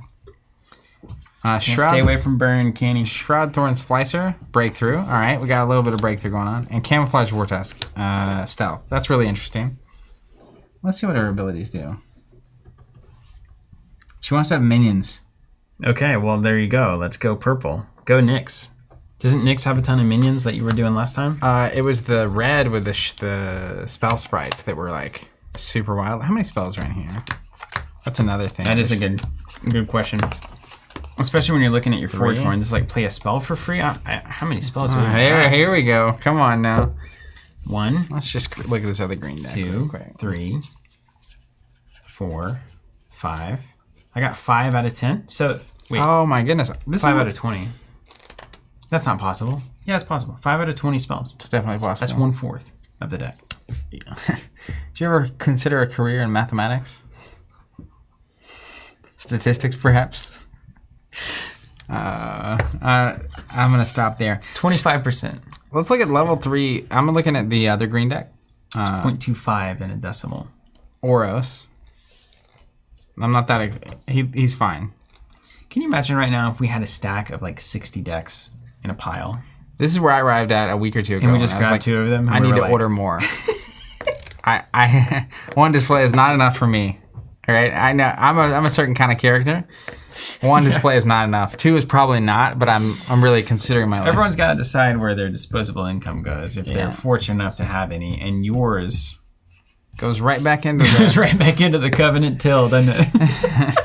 So it's like a phoenix. It just the recycle of rebirth keeps. I had this idea: if I spend all of my money on things that I'm selling, I'll be rich forever. Unfortunately, it's the government that collects a little bit of taxes on each of those transactions. Freaking government, man! That cycle trying to keeps provide basic up. services for its citizens. Who is What a a waste. criminal? Yeah. You never own anything. All right, check this out. Level 3, Stout Featherfang. I love this unit. 4 attack, 18 health. All right, that's why you love it. It's a dinosaur. At the end of the turn, if this has decreased in life, give it +8 attack. Ooh, it's a forever builder. It's 18 health. That's also like hard to deal with. Have you considered giving it more health? Do you have cards that do that? Well, the thing I've considered is having burn effects. So every time I play a burn effect, it loses life. If it's like a universal. Oh, yeah. End of turn +8, right? So like I assume So if you have the baby boards, version. do 5 to everything, you hit your own stuff, and it gets stronger. Oh, come on. And then the Stout Featherfang. And then if you also have the red spell sprites, every time you play a spell, they're also getting plus. So you have this scenario where playing a spell potentially buffs this stuff, and then at the end of the round buff this thing, and it's this whole business. Hold on, I'm such a combo player, really. You're really a combo player, aren't you? What can I say? My favorite combo is playing a spell that reduces your life to 0. See, this card is, I like this one too much. Lycian Rain. Stage 3, you may play up to 3 Wisp minions. Now, already, that's too good. Give your minions +5/+5. Are you kidding? That's how I got you with the zombie I mean, stomps. this is crazy. Yeah. This is crazy. I agree. 3 minions, and they all get +5/+5? That may as well be a 15/15 card. All right, so Plus any minions on the board. Unfortunately, I like this green deck better. but I like this character better. So and whatever the minions have. So what is that? I prefer winning over That's theme. 22 split on that. You don't need to do the math, honestly. But you said I had a promising career as a mathematician. So let's but you chose not to do that. That's right. Here we go. I chose this instead. I'm gonna look at this purple deck I haven't played. I just want to see what's going on here. This is the Cersei deck. It's called the Hustling Murder. How do you say that word? Phalanx. Yeah. That's a hilarious name. See, it's a little playful. Yeah. I think it's the same algorithm, or it's similar to the one Keyforge used. I like this conceptually. Scourge Hydra. Yeah. If one of your creatures was destroyed this turn, destroy an enemy creature. I'll tell you this. I feel like that's one that gets worse over time. Like, that ability is good all the time, but the stats don't really get that impressive. I mean, a 14-8 isn't bad. I mean, I guess I'll walk that one right back. But I just need to have an 8's like vulnerable, right? Like it's like nothing on a level 3. I'm totally with you. I barely play it. All right, we also get this Devouring Necromancer. I love this guy. Activate, play a card from your discard pile for, say it again, free. Free. Free. The most important keyword in the game. Have I mentioned that? Let's see what his stage 2 does. Can we play it? Upgrade a card in your discard pile. That seems good too. Yeah. He's buildable. I might it's be the on kind this of card that you have to play because you're good, not because you want to. That Raging Amoeba's got a lot of questions, honestly. I think a 10-13 at level 3 is not impressive. Aggressive 10 is solid, but is it good enough? I mean, it is. It feels like more of a rushy early level 1, level 2 creature, not a level 3 build around. It is aggressive on stage 2. Mm-hmm. Is it aggressive on stage 1? It is aggressive. It's raging, right? Yeah, but it's a baby. It's only 3 attack. Mm-hmm. But still, if you're going second or like on turn 1, you just drop this guy and you get 3 free damage. And if you did aggressive plus buffs, like if you had a way to buff it, like you could look at Raging Amoeba plus overriding Mega Gizmos to give +6/+6, and so it starts coming out and like wrecking. Aggressive plus blue would be a really good combo, actually. This has the level 3 Zemus. Ooh, you got the Zemus. We're in. All right. Look, I'm going to not play red. It's a mistake. I'll probably lose my first game right here on stream. Have you not lost before? Not in this series. Not as far as the internet's concerned. For real? Yeah. I've been keeping track. I told you, I let my playing do the talking. Yeah. This may be a game that I'm just strictly never going to be good at. But I still have a great time playing it. I don't think that's true at all. I'm a quick learner. All right, I'm going to look at these abilities really quick. I haven't played a Cersei, so let me see what she does. Deal 4 damage to on stage 2. Do 4 to a creature, fantastic. game 4. Stage 3, upgrade to 2 cards in your discard pile and return 1 to your hand. Oh my gosh, wait, what? Yeah, so if it were just upgrade 2, it actually wouldn't be very good. Because you're on the 3rd cycle. So interestingly, you want to have stage 2 stuff because you're going to get an upgrade 2 and then 1 pops to your hand. This totally changes the way you approach the game. Yeah. So let's play her. How about Death Touch, though? Destroy a creature, solve a problem. Yeah. Or it's just like, if I have that ability and I'm going second. It's a great counter to this, which is like a lot of armor. And it's like, oh, you just armored up 18, you're like, Death Touch. Did it. All right, let's see what a non-red deck feels like. I love this. It's just so it's just so exciting to come into. It feels like sealed. It feels like that kind of energy of. It's nice. I mean, I think it's different than Fab. Like we played Fab yesterday. Yeah, totally different. And that is a very. What's the difference between these experiences? Yeah, tell me. Here it is. So, my analogy, and it only goes so far, so we can't take this one all the way, but.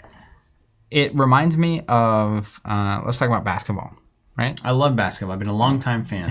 Watch it constantly. I never miss a game. Daily. Mm-hmm. March Madness is happening, so it's topical. So this is not true, but hypothetically, there's I'm a professional basketball player. Okay. They play this would be like Michael Jordan. Yeah, they play every day. They practice. Yeah. You're looking for like little half percentage point gains in how fast you are, how strong you are, how consistent your shot is, even the repetition of running the plays and the way we work together as a team, and how are we going to deal with if they have Shaq. Huge guy in the middle, tall, over and over, here's your strategy, here's the odds, and it's like, you from the elbow, right, is like a 72% chance you're going to make that shot. So we're running a play, and if you ever get a half second open on the elbow, you got to shoot the ball. Period. That's fab. Do they really do that in basketball? Yeah. I had no idea. Yeah, I thought like- they just ran down there and tried to shoot it. You're watching the sequencing. It reminds me a lot of fab. The sequencing of the way they're moving and where people are going, and you have to read the situation too. Sometimes in fab you have a plan, and then your opponent just doesn't attack you because they had a bad hand, and it's like, oh. And it's very satisfying to get better at those things. Yeah, and it to me it's like it's very much a sport, and and you can play fab in a lot of different ways. But the way we're playing fab currently is that mentality. The pursuit of perfection, basically. Yeah. You want to give yourself the best odds that you can. Yeah, and that's very different than playing a pickup game of basketball. I haven't played basketball in years. I love basketball. I played basketball a lot growing up. I understand the strategy of basketball, but like if the three of us played a 3-on-3 game with someone else, it's different. Yeah. Right? It's a different game. It's full of potential energy, basically. Yeah, but when I'm playing pickup basketball, the only thing that exists is the game that I'm playing right now. There's no pre-game. There's no strategizing beforehand. There's a certain amount of like, hey, Zach's a good 3-point shooter. I'm a good layup man. Bryce is on defense. and that's kind of what we just did. Yeah. It's like, oh, like I have some aggressive stuff, You have a and loose idea. Yeah. it's like, here's where we're going, but there are people that could play this game a little bit more like a sport. Well, I was going to say, but it's also like if the three of us played pickup basketball for the next year, every week, we would start to get a lot better at understanding how we work together. Right. And that's what playing the same deck is going to do. Too. Yeah, except for none of us are ever going to go to the NBA and How be on dare that you. level, right? How dare you say that? So as an example, dreams. it's like you can play this game 1,000 times in a row with the same decks, and you'll get very good with it. But there's also there's not the customization element as much, right? So you can't alter how that's going to go. You can just play the deck the best it can be played, and there's a cap to that. Yeah. So Love it. like I said, that analogy only goes so far because I do think you can approach either in a similar kind of way. Like I think you can play enough SolForge that it starts to get to that level. But at the same time, this to me right now feels like we're gonna go play a pickup game of basketball. I love it. We both know how to shoot the ball, but like doesn't mean we're great at it. I love it. It's a good analogy. Hey, check this unit out. Level 1 Yeti Warcaller. This is an example of a unit that doesn't matter to me now, but pairs so well with mobility. It says if a creature changed lanes this turn, deal 3 damage to a creature or player. So it's an anti-mobility card, and it's an if my deck has mobility in it. It's a very good pairing. So that's where you could absolutely see like, oof, how cool. Evens or odds? Odds. I never say odds. Even. Yeah, it's you, I guess. Guess I'll go first. You want to turn this upside down? I like that you, for some reason, said even. I guess. It's cool. All right, so I need to hold on. I need to review my level 3s that I want to get into here. Yeah, you're way more serious about this than me. I'm just shooting the ball. I want to get into. I got to play the Heartseeker every time I see it. And I think Lightning Spark is worth having. Okay, so I'm going to put those on top so I can remind myself that this is what I want. Okay, I didn't get any. Ooh, I kind of want that. Okay, so yeah, Right. I'll play the real game, man. I'm gonna play the game. I'm going to play a camouflaged basher. So I'll discard the upgraded level 2, and it's over to you.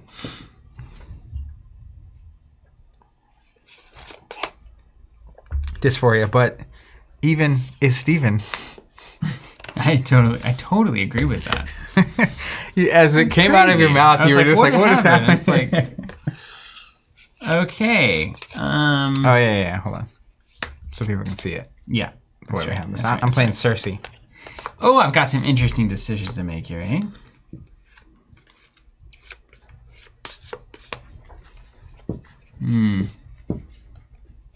It's already hard. I don't understand. I don't know.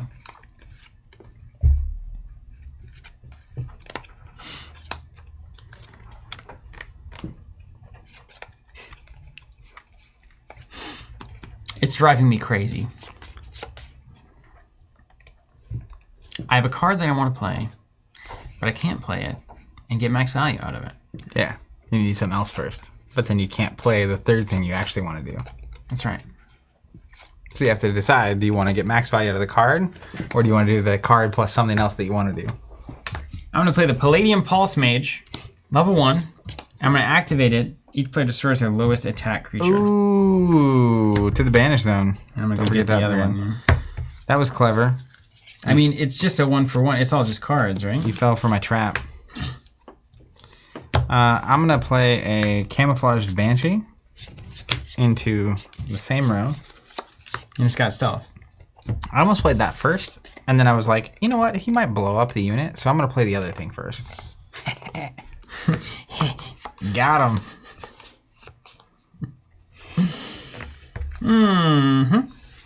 Yeah, people talking in the chat about multiplayer. Hey, I'll tell you this. 10 lanes is what they say. Multiplayer games. 10 lanes. Can you imagine us side by side playing in 10 lanes? Oh, yeah. I'd be freaking out, man. I'd be wiling out. Multiplayer formats is the most underexplored format / concept in card games, period. I'm sticking to the plan. I'm playing my level 1 War Machine. I am not overriding something, so I'm not getting the bonus, and I hate it. He's too weak. All right, end of the round. Combat is going to happen. Nope. I take 4, you take 2. Back rows don't attack. Oh, right. So you take 4. I'm going to get my... you got those D20s around? I got dice everywhere, man. Over here. So we have 50 health.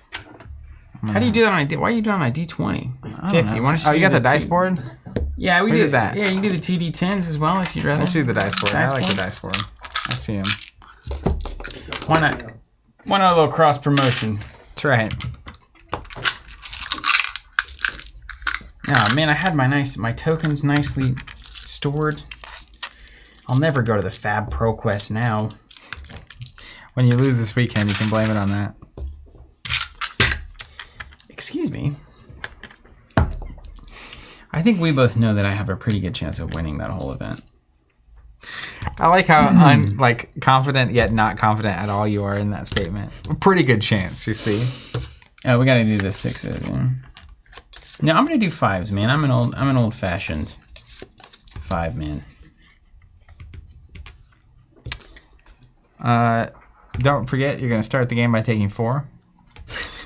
And then we discard our hands and draw back up, and you'll be first this time. How did I get stuck with you ultimately? 10, 20, 30, 40, 50.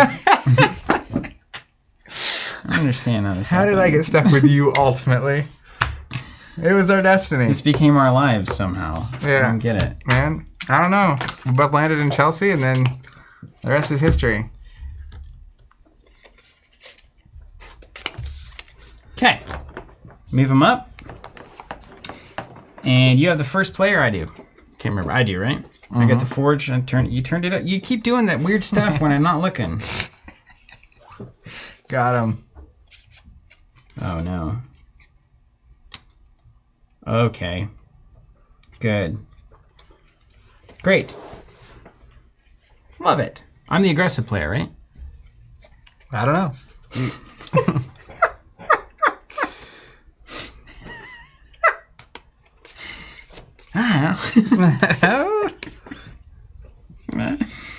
Okay, I get it. I understand how this goes.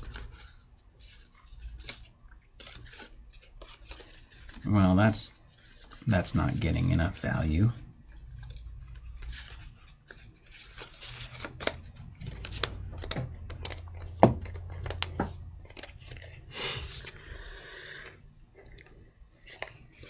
All right, how about a threat? You like threats?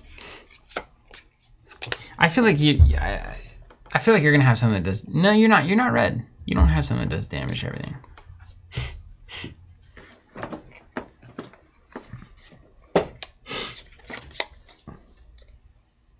All right, let's play a Camouflage Warden right here in the middle, opposite your Camouflage Banshee, I think.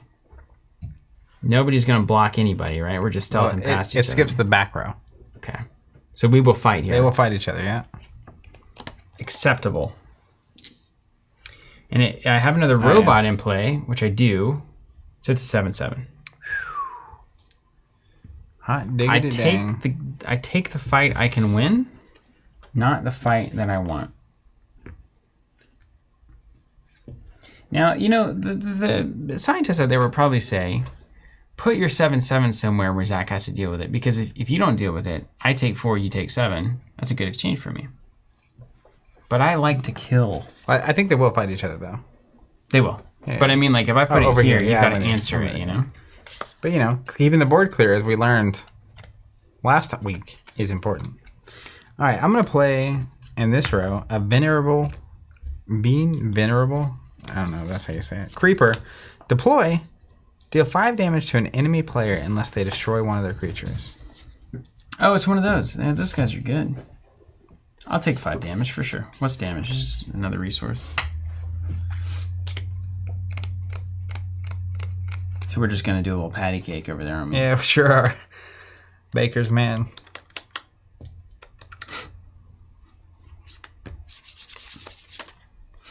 Oh, yeah, how about this?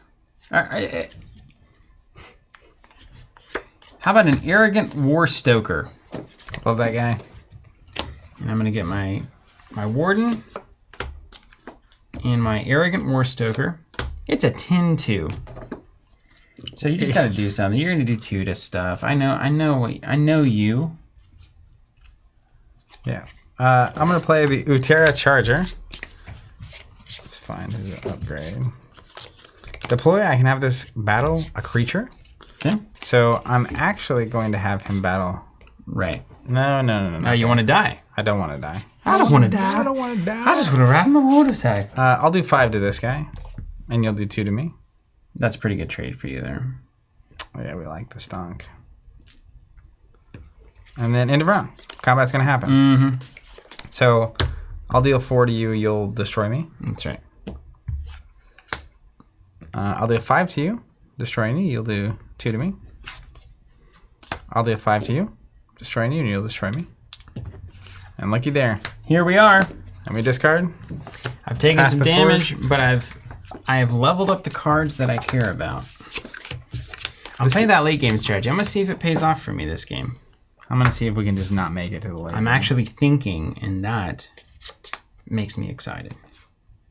He's a thinking man.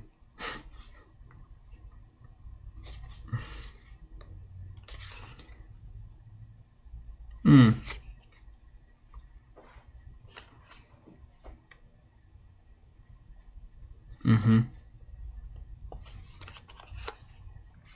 Interesting. Okay. Let's play...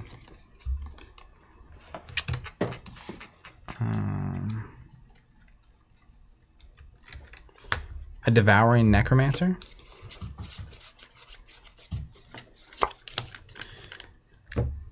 He has an activated ability, which I'll go ahead and use.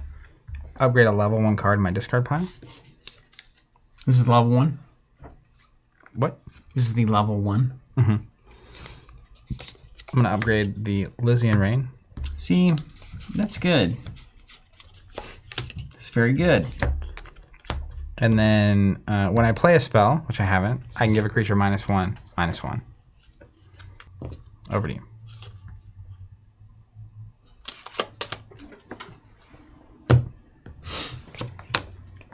Seems pretty good. It is pretty good. So I'm going to get the second play, is what you're saying. Second play. 2, 4. He slides up. Right. Thank you. Stealth ignores the back row, so that won't matter here.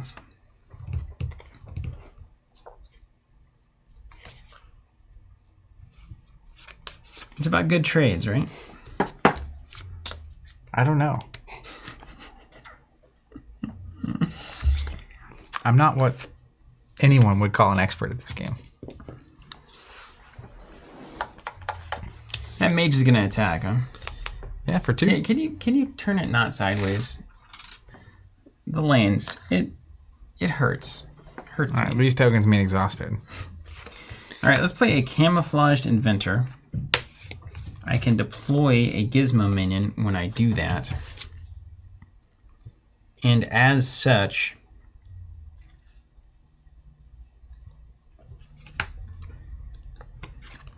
I'm going to get one of these in the discard pile. Camouflage Inventor level 1. Coming up. We're doing the 3 spread. Let's try to do the levels. You want to do the levels? Let's try the levels. I call level 1, 2, 3. Oh, sure.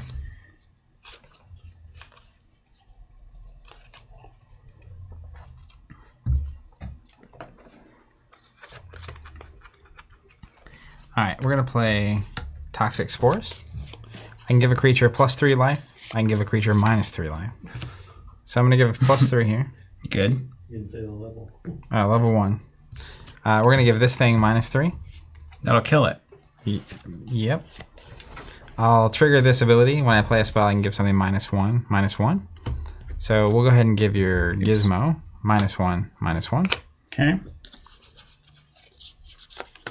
And then over to you.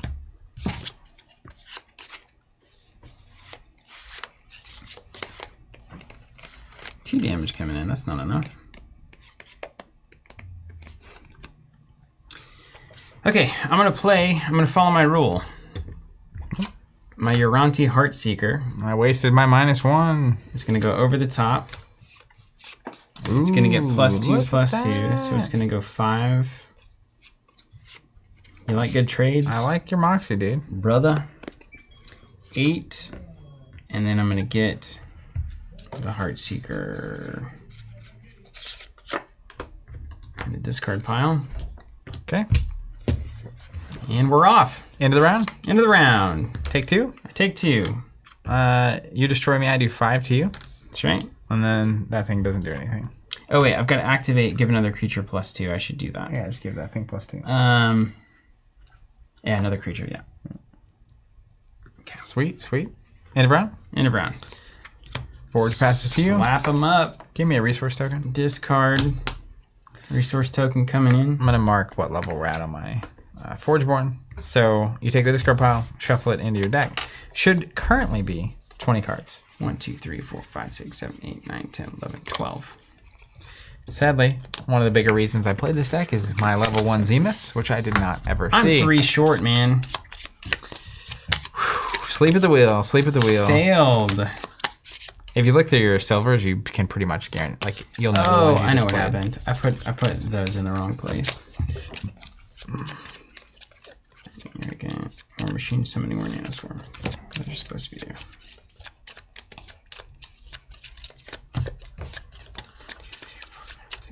Eight, 9, 10, 12, 13, 14, 15, 16, 17, 18, 19, 20. We're square. 20 cards again.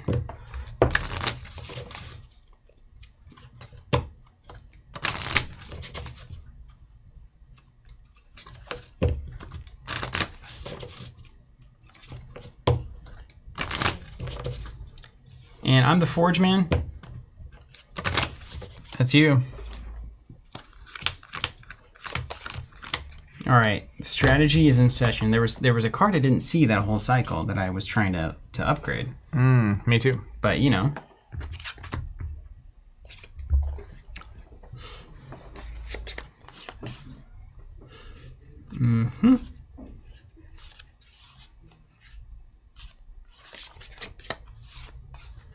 Here we go.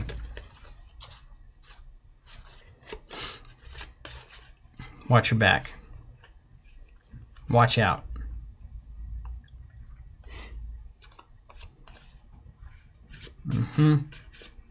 Okay. Here's what we're gonna do, bun.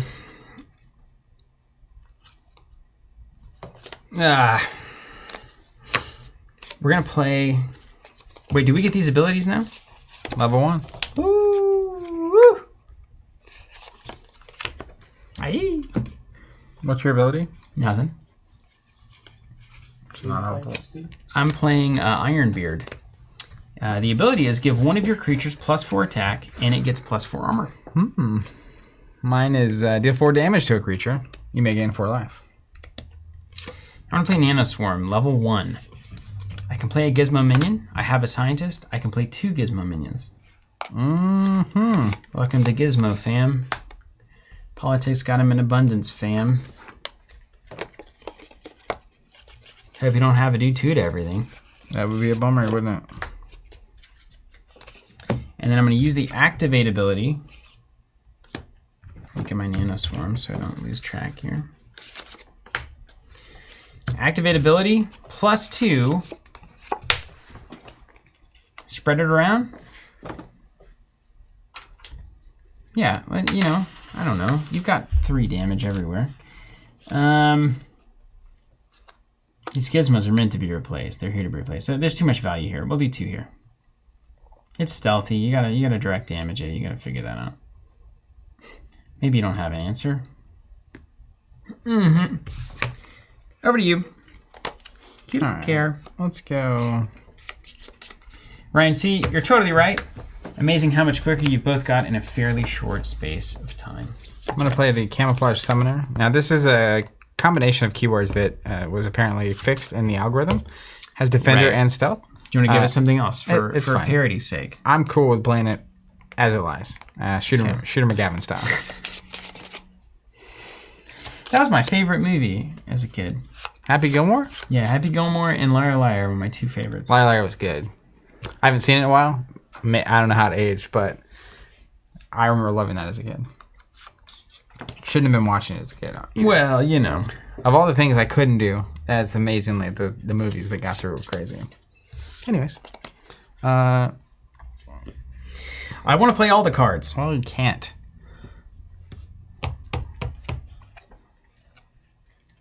You know what? I'm gonna make problems for you. I'm not doing my strategy. Ah! Why do I always go against my own plans? It's something I can't help you with.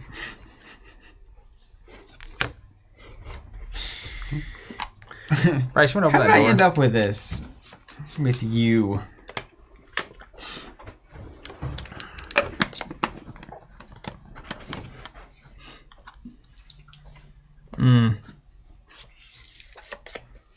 I mean, it's good value. It's just not going to do anything this turn. But it's persistent board presence, right? Isn't that the thing? Did you want to activate that? No, you haven't. You can't, yet. We got to kill that thing. That thing's got to go. Yeah, I'm going first next round too. So it has. It's now or never. It literally has to go. Do 7. I'm gonna play a Camouflage Warden level 2 on top of this gizmo. If I have another robot in play, which I do, it gets +4/+4. If I replace this, it gets +2/+2. So it's coming in with 11/11. I'm playing blue now.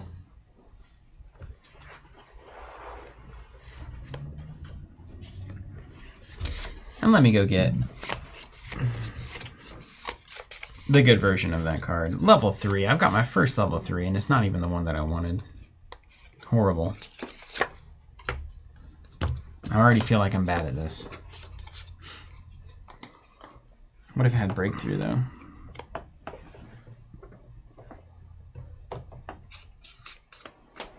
It's going to be a good turn for you, though. How many cards are in here? I'm glad you think so. 3? What are you, was Fab? Asking for a friend? Yeah, played 2 as is the rules.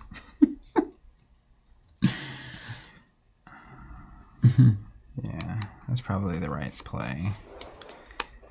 Okay, it's about to get crazy in here. We're going to play a Grave Pact. Level 1. Destroy one of your creatures for -8/-8. Huh? I'm going to destroy this. Oh, We're going to give him -8/-8. that becomes a 3/3. Yeah. And we're not done yet. I'm going to activate this ability. If I played a spell this turn, I can play a mindless zombie minion. Did you? I just played a spell. Oh. You just bore witness. I'm going to use my ability. I'm going to do 4 damage to this creature, and I'm going to gain 4 life. The value. And then end of turn. Okay. It's a 3/3, but it's going to go. 3/3s will kill each other. Yeah, there you go. I'll take none. I'll take 8, it looks like. You take 8. That's right. And back we are. We're literally tied now. Yeah. After all of that. Discard. Switch the forge. Draw back up. Oh, she's a defender. She stays back here. Defenders in the activated slot is a fine thing. I'm very okay with it. Oh, stealth. There was stealth. Was there stealth? Did that thing have stealth? It did. Okay, Yes, here. So you would do 3 to me and this would stay? Yeah. That's right. And then you would still be on the table? That's right. Yeah. Stealth up. Mm-hmm. Ding. Still just a 3/3. Bummer. That's right. The power of stealth. You got to read the cards. Yeah. That's worse for you. Well, I don't know if that's worse for you ultimately.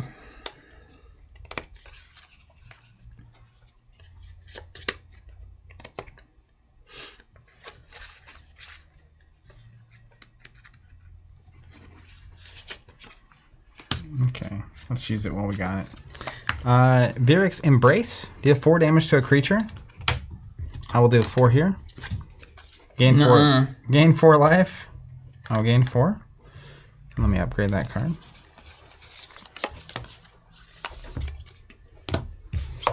Gain 4 life, you say? And then that's gone. Okay. And then I will go ahead and activate this ability. I have played a spell. So the zombies approacheth. Let's just put him over here. Those activated abilities, man. At 7 health? Maybe that's why you're a defender stealth. Okay.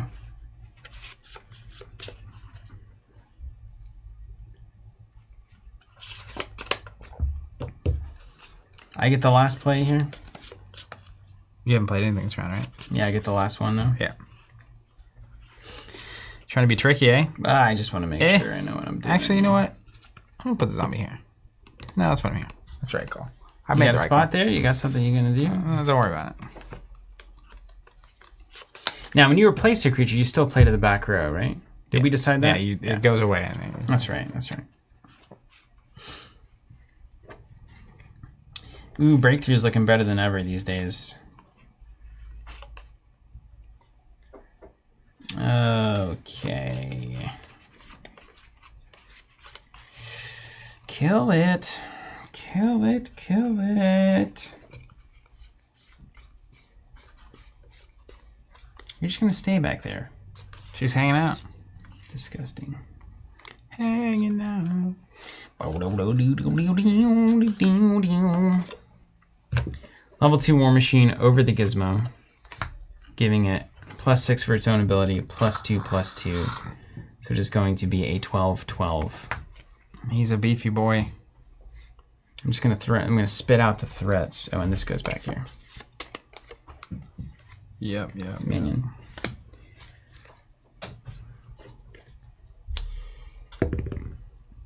Hanging out. Do. What's up? Shadows say there are Why- 24 am different I iron doing beards this? right now. 24 different what? Iron beards. Really? There's apparently 24 combinations of all the abilities, and there's 2 different Forgeborn for each color. So there's 48 different unique character cards per color, basically. I'll mess with your brain. All right, we're gonna do it. That's why we're here. We're playing Zemus, the chosen one. You put it in the animation lane. Yeah, look at the So it's stage just gonna 2 version. keep dying forever. Look at his art compared to the art down there. He gets cool. It's really awesome. Pull up all 3 versions of Zemus. Let's just do it. It's really awesome.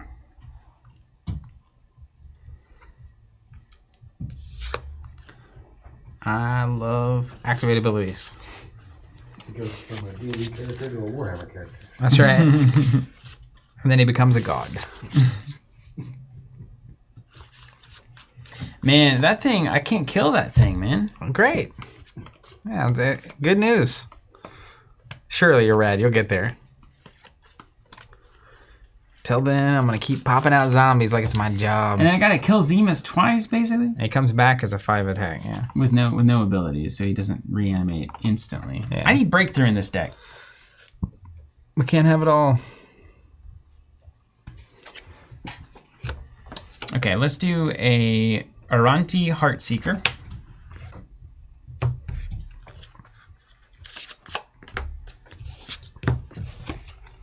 Level 2. I'm going to activate, give another creature +4. Well, I guess it's going to be this one because the other one's about to die.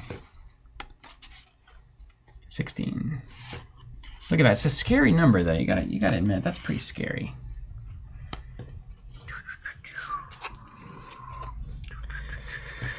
It's getting beefy in here. You start 3. And that'll be that. All right, end of the round. Combat happens. I'll do 3 to you. You'll blow me up. That's right. Thanks for playing. I'll do 3 to you. You'll blow me up. I'll come back as a 5. I'll mark that I'm Mark me. used up. I'll do 3 to you. You'll do 3 to me. Both disappear. Classic exchange. And then she just sitting there. Forge passes. Forge passes. Over to you. Discard. Last hand of the cycle. Last hand of the cycle. Down the street. I need my level 3 Aronti, my level 3 War Machine. I like to do it afterwards, you know, just to keep me on my toes. Like you do. Mm-hmm.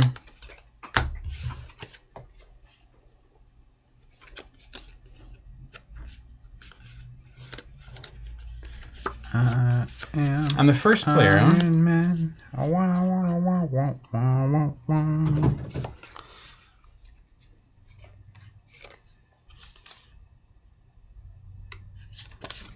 The value is high. I'm the Forge guy. It's you, man.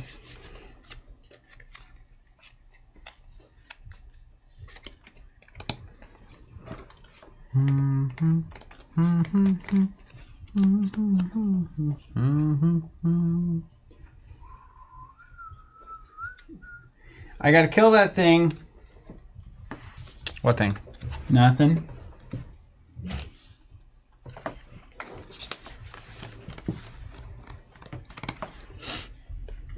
I gotta kill that thing, man. That thing. This one goes to 7 11. health, man. I see. You start to find the synergies, right? It's like.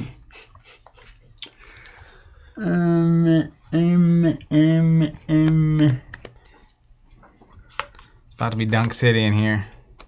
You're gonna put a lot of zombies and stuff out. Yeah. Oogly boogly. I get it.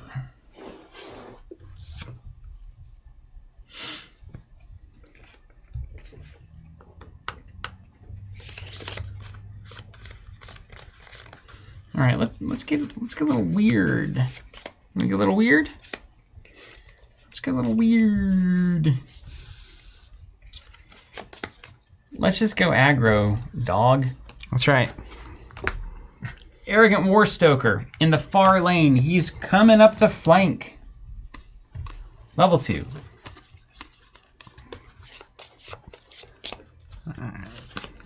Mine. Let's play. Activate ability. Give another creature +4. Well, I guess we'll pump him to 16 again. Why not? YOLO, right? YOLO indeed. I'm gonna play Utera Charger, stage 2. Getting our first Goldie in the pile. Can battle something? He's gonna What's he battling? far corner. The Heartseeker? I do 7 to you, you do 4 to me. The value is high.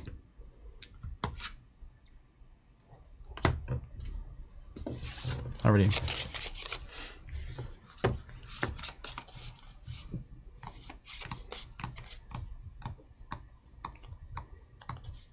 Surely you can't deal with both of them. I'm gonna do a Firestorm level 1, deal 4 to everybody.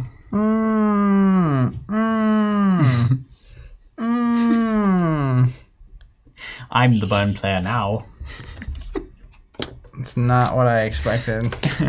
Can you deal with 2 16s? Let's see. It's rough business. What's up, Van? Alright, well, we'll do it because we gotta. Ooh, it hurts. Mistakes were made. We're gonna play an Infernal Ritual. Destroy one of my creatures. Oh, yeah. Play 2 mindless zombies. Oh, you can deal with it. They get aggressive for the turn. That's a good answer, my friend. All right. That is a good answer. Combat resolves. Hold on. It won't matter. I need to use this, right? We lose this next turn? No. You have 1 more turn to use it, Okay, good. technically. I do? Aren't we going to shuffle up? About to shuffle into the next one? That's right. You need to use it now. I should use it on one of these guys. yeah, So I'll protect the weakest dude. Okay. That's what a normal good player would do. Plus 4 and 4 armor. Yeah, 4 and 4. So it'd go to 20. Fine. Fine. I'm just here so I don't get fined. I forgot about my Forgeborn ability. Dylan, is this a new game? Yes. I would go back to 2 streams ago. Part 1. Stealth Defender needs 4 damage. Where is that? What is that? Who is that? I blew it up. It's gone. Okay. So I do 3 to you and you kill me. I do 3 to you, but you have armor. Yeah, that actually worked out great for me then. Let me discard and here we are. Now I got to deal with it again. I like being able to react on your turn illegally. Yeah, it's nice, I assume.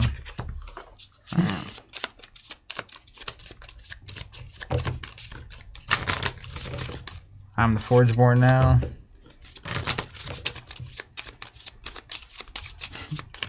I'm the Forgeborn now. That's All right, power play, bun. What's my new ability? Oh, upgrade 2 cards in my discard pile and return 1 to hand. You're playing that late game. Here we go. Let's see if Cersei can get weird. I mean, I've got two health units here. It's just like devastatingly. Lucky for you, I'm not playing red.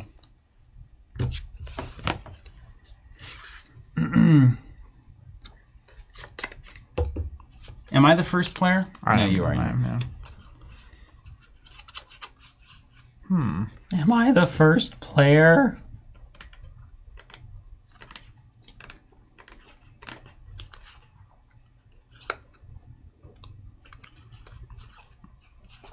You can get greedy in this game.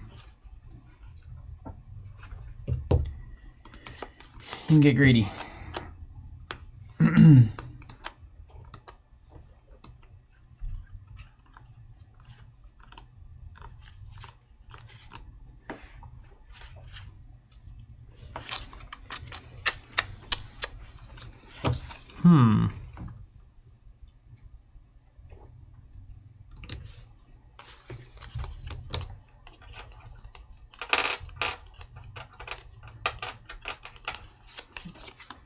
All right, let's play a Devouring Necromancer.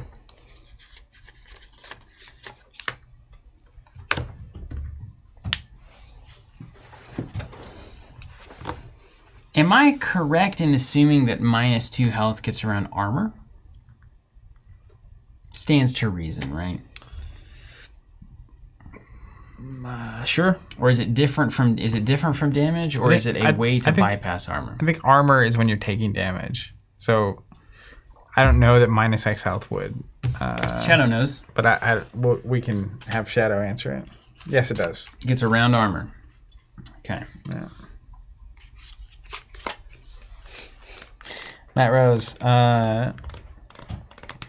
Will there be an official online mode besides TTS?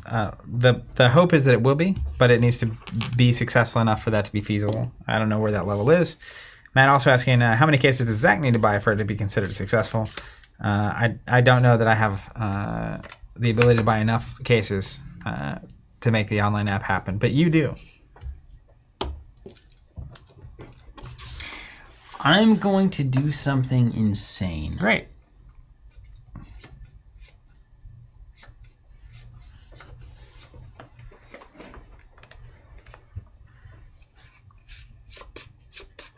You know what? It just seems like the right play. Sometimes you just gotta do what feels right. Oh, but it's so min-max, though. What are you doing? Nothing. Just thinking. I don't believe you at all. I'm just thinking about it. Oh, my. Oh, my. Moi, bruh. I feel like I've got a safe play and I've got a Bugatti play. I'm going Bugatti, you're playing baby. red. You always got to go Bugatti. Let's use shields up. You and your creatures each get 6 armor. Yeah, that's pretty nice. but it's not as nice as you want it to be. Yeah, because I can still nuke one of them. Because Firestorm is going to then deal 7 to all creatures. All right. Not awesome. But like I said, it's Bugatti. So they're both going to lose the armor and go down to 1? They both go down to 1, but you're off the table. I see. Can he deal with 2 big boys yet again? Cooking in the kitchen. Lizzie and Rain. Play 2 wisps. They each get +3/+3. We'll see if you can deal with them. Imagine if instead I could give -2/-2. Get one of them off the board. It'd be glorious. It'd be super good. Super dupers. I had plays, but here we are. It must be done. Unfortunately, you have activated my trap card. Good for you. Let's see it. Hit me with it. The deck is functioning fully. Uranti Heartseeker, level 3. Activate. Give another creature +6. Let's go 22 here. Everything with 10 or more gains breakthrough. Ooh, it hurts. We set this up. This is what we did. This is what we wanted to do, and it's worked. It's amazing. It worked. Have you ever heard of strategy? Came in talking smack. All right. About to get smacked. End of round? Yes, I need to upgrade. Oh, I've lost that forever, right? Let's go to the banish when it's gone. Okay, cool. I'm going to take 17. And then we both die? 11. 17. And then we both go away. How many is that? 22? 22 minus 5. 17. I'm going to take 17 again. 6, 12, 17. And then we both die. Wait a minute. You removed 2 6s and moved a 6 to a 5. That's 13. 6 to a 1. That's right. Wait a minute. Fuzzy math there from Mr. Bunn. And then you're the Forge player.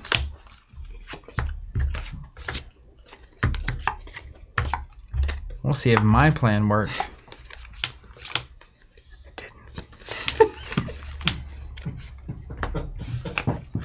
What is this? 14 health. Insanity.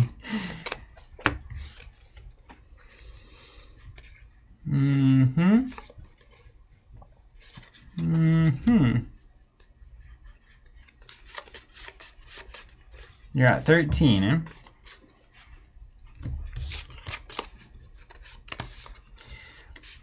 You got some splaining to do here. I'm the man. I'm the Forge man. I am the Forge man.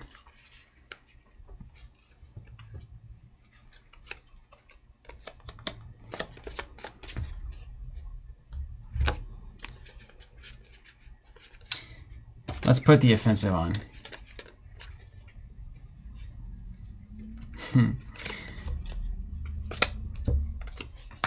Arrogant War Stoker, level 3, coming in at 1610. I'm going to activate here. Give another creature +6, and they get breakthrough at 10 or more. So I'm going to 22, our favorite number. It's pretty good. It's pretty good. It's crazy.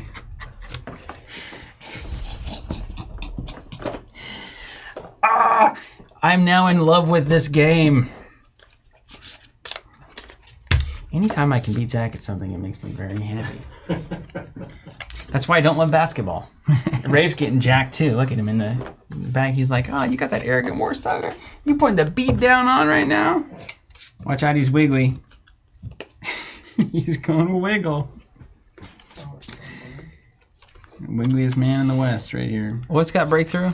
Anything 10 or attack or more this turn. That's an activate ability? Activate ability. Disgusting. I went right to it, man. I raced it. Boom, boom, boom. Level 3 as fast as we can. That's a ridiculous ability. You know what's getting wild when Zach starts reading cards. That's right.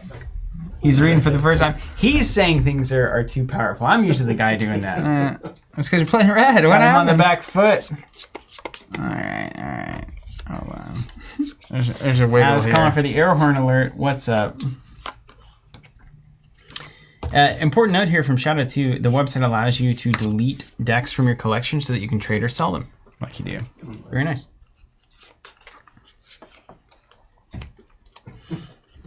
All right, let's get wiggly.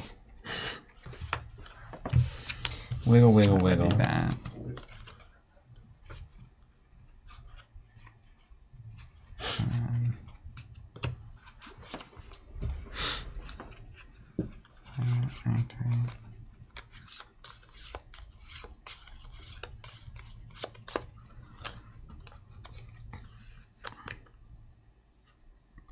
He's on the back ropes. He looks left, looks right. There's not a teammate in sight. He's going to have to take this one himself. He dribbles down the court. Past the free throw line.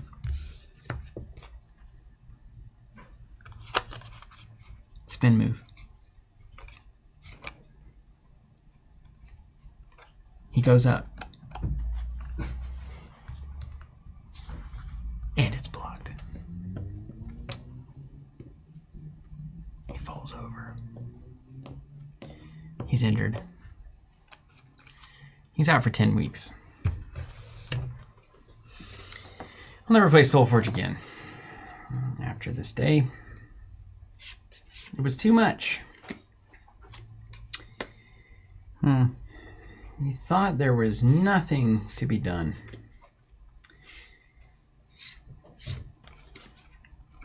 He was right. There's something to be done. I'll figure this out, man. You could upgrade some cards in your discard pile there. Let's go. I prefer to play the game. Shadow said, I like that you had a plan and executed it.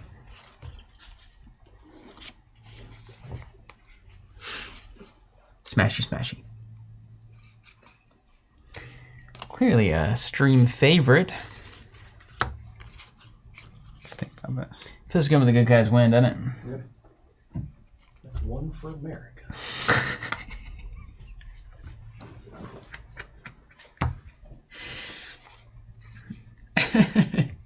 Carbocast, oof, the 180 on that layup.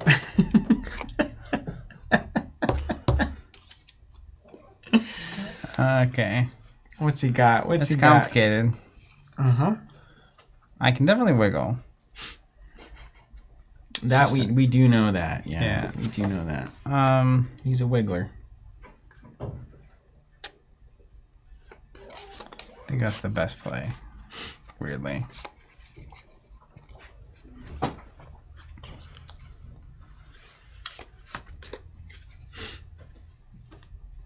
All right, we're gonna play the You're such a Ruined Blade player. Stout Hide Stegodon. I mean, you can still just dunk on me here. We'll see what you do. 5/5. Breakthrough.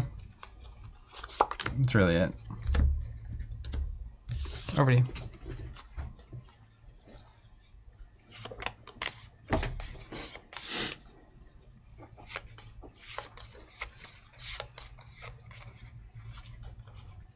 You gotta have a way to deal with that, right? You gotta have a way to deal with that big boy. So clearly you do. Perhaps I don't, though, dude. You ever consider that? Well, then you would have just said I can't do it. I'm not gonna scoop. But you thought for a long time. There's a lot of thinking involved. Yeah, I could have arrived at the conclusion that there's nothing to be done. But also, perhaps I didn't. You just never know. The only thing is for sure is nothing. His fear itself. For sure. Okay, now it'd be nice if I had a way to give that thing some strength. I do not have that. Wouldn't that be something, though? Wouldn't it be nice? I'll tell you what I'll do. I'm just going to play a level 1. I'm going to start shoring up my weaknesses. I feel like I'm in the winning position. I can't lose. Stampeding Stormling level 1. It has Breakthrough and Mobility 1. It's pretty good. And I'm going to get the level 2 in my discard pile. 7 on the board. All right.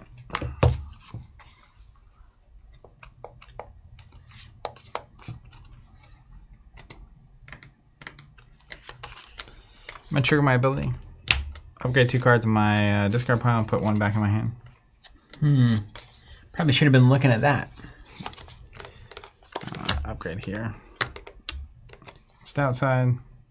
You got the dinos, though. Watch out. Is this going to be the comeback of all time? No.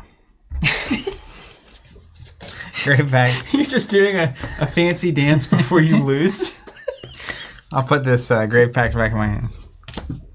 All of it choreographed, and you can't do anything about the 22? Yeah. No, I'm going to play Grave Pact. We'll sacrifice here, give him minus 13.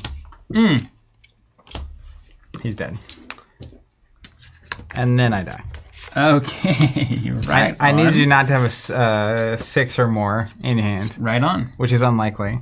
But it's not necessarily wrong. So my other option here was to upgrade here and go to 16 for another breakthrough play. But I figured if you could deal with that, and 16 into 5 does 12.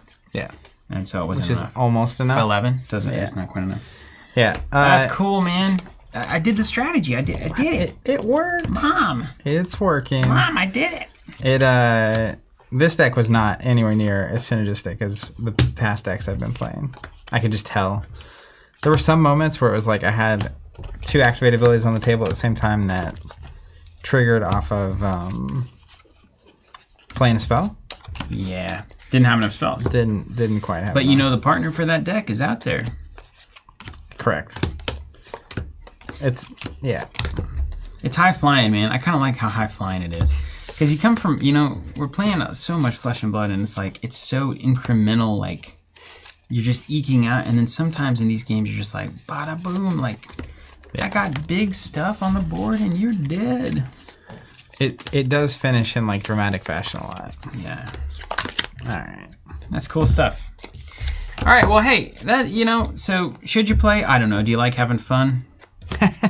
Do you want, you saw it. This is what you get right here. It's great. Yeah, but I could do this for a very long time. You sit there, on a nice afternoon. It's a sunny day. No wind. You're outside. You got a stack. Let's say 16 decks apiece. Really elaborate here. I like it. We've got a tower of decks next to us. Yeah. 16 in, 16 here, 16 here. Looks like a Jenga board. And then I pick one at random, slap it down. I pick one at random, slap it down. Shuffle it up. Get a pitcher of your favorite domestic beer. A pint. A pint. Shuffle it up. Yeah, play man. a match. I'm telling you. So taunt each other. I'm gonna get I got the one of the Kickstarter bundles. I think it's just got 4 or 8 decks in it. So just looking forward to getting that and just putting them on the table. Yeah.